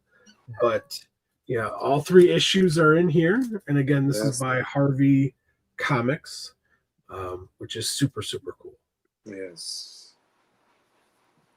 And I believe this is from the 70s. So very early 70s. So yeah, very cool. So yeah, I just wanted to show off some reading material because while I'm sure everybody else will show off figures and statues, which are super awesome, but I wanted to be a little different this time. Well, you are a comic guy, so that's cool. I am, yes. Eric, you are the other one that I know has some, at least a little bit. So let's see what you got. Yeah. I just got out a few things here real quick. Coincidentally enough, recently, because obviously we watched the movie as of Saturday, and coincidentally enough, at G-Fest, I got something that was Ultraman related, courtesy of Joe Mama himself. And I was able to get the Shin Ultraman movie poster. Awesome. So that's really cool to have. Me and Joe are movie poster collectors. So awesome. Seeing this at the M1 table was a must buy for sure. It was gifted to me by Joe. So thank you, Joe, of course. Yeah, you're right. Really Say cool. that again so everybody else hears you. Who gave it to you? I retract what I said. I retract it because you're mean to me. So yeah, I do have that. That was really cool. And then a couple figures here and there. Showed this one off. This is from Acro. This is their version of Ultraman Belial. Oh wow! And what Acro does is kind of takes the designs of said character and kind of just makes them gritty and real and feral and whatever, and just gives them this really crazy look, stylized look to them. And I just dig it. I obviously I mentioned Belial is one of my favorites, and just this kind of rendition of him was a no-brainer when I saw it getting released and stuff. So I was like, wow, this is really, really cool. So dope. So yeah, I had to add that to the collection. And then like John, similar, I got a X Plus 25 centimeter Ultraman, but like John, I also got mine signed by himself. So that was awesome. He even wrote Ultraman on the side of his leg and stuff. So this was honestly my first Ultraman collectible I ever got, and I was like, all right. I literally bought this thing because Ben was going to be at a G-Fest, I believe, and that's where I first saw him. So I was like, I need something for him to sign. And I really don't do a lot of like the figures to get signed and everything like that because I didn't have anything physical media-wise for him to sign. I was like, you know what? An Ultraman, an X Plus would be really cool. So I bought this for that reason. So I don't have the box or anything. I just got the figure and I got him to sign it. So that's really special to me. Absolutely. And then I got... This is a little different. I think this is made by Marmot, if I'm not mistaken, but I actually have the SSSP. Oh, that's it. Beautiful. Headquarters, which is just absolutely amazing. I think this is so dope. Cool. Awesome. Yeah. Awesome. And even the VTOL ship comes off, which is cool. Fantastic. So yeah, I just John, is that what you were talking about? Yes, it's only been a few iterations of them. I don't think mine's is not as nice. The one I have. That's beautiful. This is the original release at one of the conventions that they had it at. I actually had somebody get it for me because obviously I didn't attend it. So I was like, oh, I really, really need this. And I couldn't even tell you who it was because it was so long ago, and it just kind of sits with my Ultraman collection. So just really neat though. Just something obscure and different that you don't really see. You don't see. I wish they would make a model kit of it, a plastic injection kit. That'd be phenomenal. That would Super really cool. detailed and yeah. And then lastly, out of my things, this is just near and dear to my heart and very different. This is made by a company called Kaiju Matter. And this is like a 35 centimeter figure, but this is Gamora. Oh my God. This is great. Oh, wow.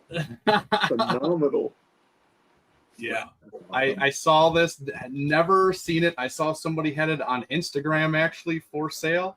I was like, oh my gosh, I have to have that. And this like, just, I don't know, just straight edges, geometrical kind of design to it and stuff like that. It's just really, really neat.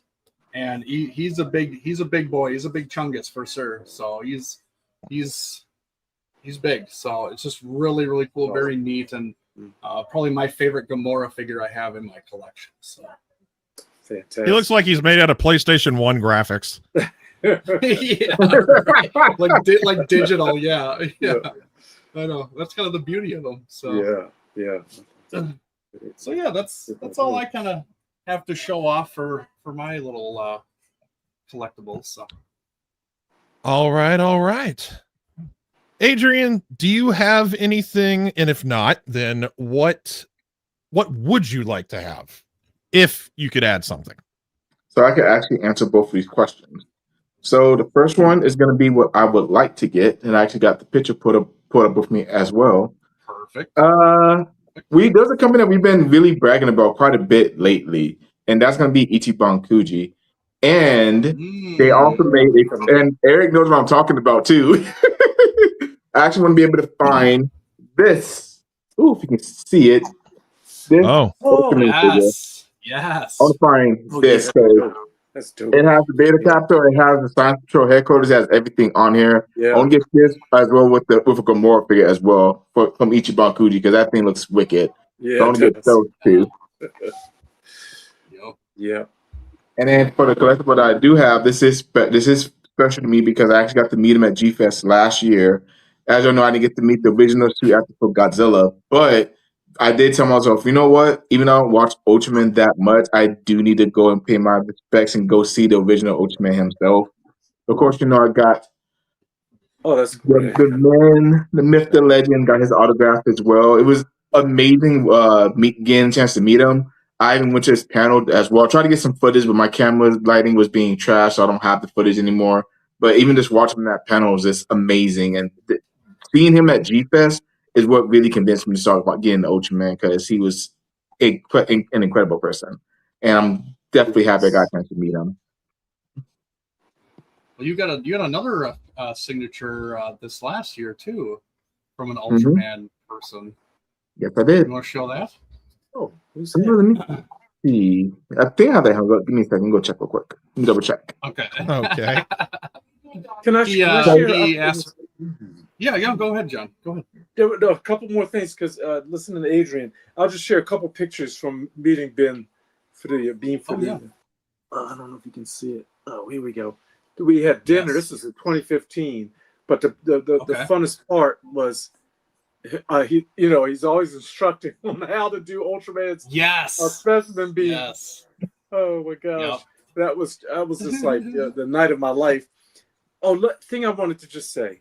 A friend that someone I became friends with.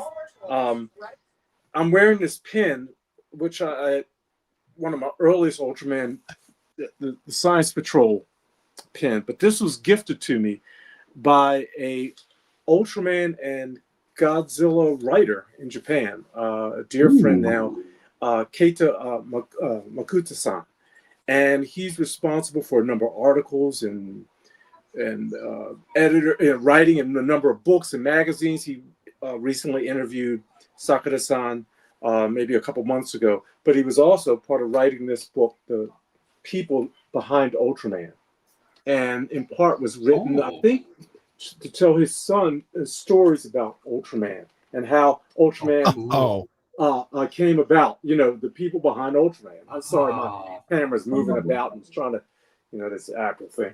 But it's fantastic. So I needed to share about him. And when I met him for the first time, Alex, when we went to Japan together over a year and a half ago, over a year or so ago, he met him. He's friends with him as well. So it's just awesome to meet the people behind Ultraman or have something to do with Ultraman. And they are probably some of the most precious experiences or collectibles that I could have ever. Yes, there you go, Alex. Knock this on. Yeah. Yeah. So when we get to Japan, it's great to see him and to meet up. Yeah. And I met him because he visited my website, and there were some things I had translated about Godzilla that he could highlight and clarify for me, which was fantastic. Then I realized I had been translating some of his writings all along, and then I found out about his book, that of the many works he's been a part of. But this is a treasure for sure. That's cool. That is cool. Sorry about that. And I knew there was something. No one more thing to share. All right, Adrian, you ready? Yes. Yeah, you got. Yeah, unfortunately, it's not framed yet because I haven't found a frame for it yet, but I do plan on getting one pretty soon. Do have this actor from Ocean 7 got his autograph this past G-Fest. Awesome. Unfortunately, I didn't get a chance to meet him, but Eric did scoop this up for me, so thank you, Eric. Awesome. But I do have this, and this will be my next Ultra series I'm watching. Hopefully, pretty soon here. Yes. We're just watching. We have to cherish our heroes while we can, while we still have them from these older series. Absolutely. These actors and suit actors and everything. Wow. That's terrific. Oh, let's see. This is a hard question because I don't own anything. I do have a signature board, and it's somewhere. I just don't know where. It's probably in our storage, our little extra storage room that has a lot of random stuff, like movie posters of mine that I've collected over the years and stuff. But John, I believe I was at that exact same dinner in 2015 at yes, Monster Mania. Yes, Monster Mania. Yes. I was at that dinner, and I met it because I had to I had to go through Facebook. Thank God I was smart enough to create albums in the past, but look at 2015 Samson and Ben Ferruia. That was great. So I met him for the first time without really even knowing who he is. And oh man, now I'm disappointed in myself with that crooked wrist that I'm doing. It's not that's improper form right there. That is improper. So, but I got one of the signature boards from that dinner, which you have as well, John, right? With yes. Nakajima and Kitagawa and I always the artist on Nishikawa. Yes. So the four of them. So yeah, I was at that dinner, and so I do have that. I do have his signature somewhere. I just need to figure out where I put it. And Samson, but as far as I think in my collection of photos, that group photo we took that night. Do you remember? Oh, that? really? Yeah. Okay. I'll Okay. All right. Let's see. What else did I saved some other things. John, or not John. Sorry. Joe, a different J name. You were mentioning Eukilosaurus as a cool kaiju. Without even knowing what this thing is, I saw a review on YouTube one time from somebody, and I was like, that is a sick looking monster. That big giant Bandai, what's it? I don't even know what it is, and I want that. So without knowing what it is, I've always really dug this design and this monster as a whole, just not knowing what it is, just thinking it was cool to have. And every time I would look on eBay, the horn on its head would be broken off. Like somebody would sell it, and I couldn't find one that's intact. Like it's a fault that happens with a lot of the Eukilosaurus figures. The horn on the front of his head will break off. I bought mine brand new. If I'm remembering correctly, the tentacles were still wrapped. If I'm remembering correctly, which I'm 50-50 on now that I'm actually saying it. So I don't know, don't quote me on it. But it's I know it's in good condition, the one that I have, and no breaks or tears.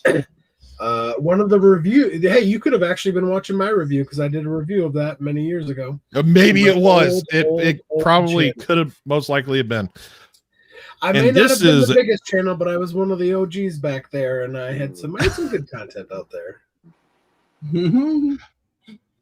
And lastly, this is kind of an Easter egg because I mentioned something about horror movies. I don't know where or how this exists, but this is from Friday the 13th, part 5. If you can see it, this is a poster on the back of somebody's door, and it says the Kaiju Graffiti. And it is a multitude of different kaiju, mainly Ultraman stuff. And then it has a mix of Godzilla monsters and stuff like that. But this big old poster, I have searched it up online. It says the Kaiju Graffiti. It's one of the victims from Friday the 13th, part 5. And it's hanging on the back of this girl's door. And I have been looking for it, and I don't know how to find it. But that is a poster that existed in 1985, because that is when that movie came out, 1985. So don't know when it was printed, but this is something that I've always been like, that's cool, because that's a neat Easter egg inside of a horror franchise that I love. So there's a lot of... Do you have a photo? Oh, is it not pulled up? It's on my screen. Can you guys see it? I don't see it. Yeah. Are you live on your Like, can you zoom in on screen, it? John? Can you zoom in on this? I don't know if you can. I don't think you can zoom in on this. No, I don't see it. I'm sorry. I wish I could. Well, it's from the Friday the 13th movie, but also I guess it just exists. I can just send you the photo through Facebook. It's a little dark because it's in a dark room, but it is a poster that exists out there somewhere. And I've always been like, that is neat. I would like to have that just because. So Yeah. that's those are some of my unique picks. And then also just an Ultraman figure of some kind. Just really maybe a nicely detailed X Plus or a Bandai with a neat little dynamic pose. I don't want him to just be static with his hands by his arms by his side. I want like maybe the Specium Ray pose, or what Eric showed me with his arm in the air, something to that effect, basically. Yeah. So that's what I think would be cool to have. Yeah. But yeah, that was our last topic of discussion for our show. And we made it to the 3.5 hour mark. So we had a good, lively conversation. That was a lot of good stuff. I don't really know what else to talk about here, unless anybody has something that is pressing on their brain that they're like, I want to share this and talk about it. I'll go to my end. Well, thank you for having me. And for the- Appreciate you Yes, being it was on an for absolute. John. It was such a pleasure being able to get to talk to you for the first time in a while, and also just the knowledge that you have and the viewpoints that you have, and just being able to chop it up with you. It was great. I'm so glad you are our special guest. Thank you to whoever was the one that invited you on. I appreciate the invitation. It's like a long time coming, so thank you. And a great episode to be on. We And, love John, talking to anybody and everybody. John, do you want to plug your website and stuff like that? Oh, I'll mention it. I appreciate that. Yeah. So I'm not really. If you ever want to look me up, I'm more on Twitter than anything else. But I spend most of my time just updating my website. Virtually every day, I have a page called The Daily, where almost every day I'm posting something about Godzilla, and I try to do it in a creative, interesting way with some facts or. So I'm about to start September, and obviously September is coming, so we'll start a new daily page for that. And that's where you know what I'll be doing and buying. I'm always sharing something new that I'm scooping up. And I got a secret. I don't know if you all how you doing with your box days, but I'm looking forward to something in November. It'll be the most expensive collectible the most important collectible I think that I will have ever collected. So wow. Yeah. Okay. Stay tuned for that. Okay. We might have to have you back on just for that, man. For real. Yeah, that's big. bold That's statement. Yeah, I may have to do something. I may have to do a YouTube something just to talk about it. Yeah, something. Yeah. Yeah. I kind of revamped my room just to make room for it because it'll be the centerpiece. Ooh. I kind of rethought my whole. So you get older when you get my age. Everything that you save, everything that you have for Godzilla and Ultraman. Save everything. Don't. I mean, I got my old black and white TV so I can watch Ultraman in black and white. Got a color TV with my VCR so I can watch my old tapes. When you get older, you want to go back to your youngest days or those early days where you came to love Godzilla or Ultraman or whatever it may be, and you collect differently. And I said, well, let me put my collectibles in the order as I receive them.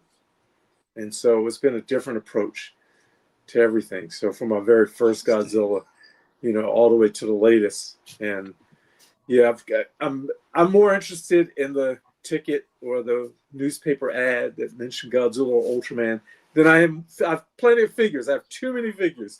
I've gone beyond. So it's a different approach. So that's one of the things I talk about on my website and try to share. Yeah. So I appreciate that. Nice. Absolutely. Well, that is awesome. Let's see. How do I close us out properly? So with all things Monsters with Attitude, if you want to check us out, where's the thing? Oh my God. I don't know where it is. You can let Joe. I'm trying, guys. It's been a second. You're supposed to do it, Samson?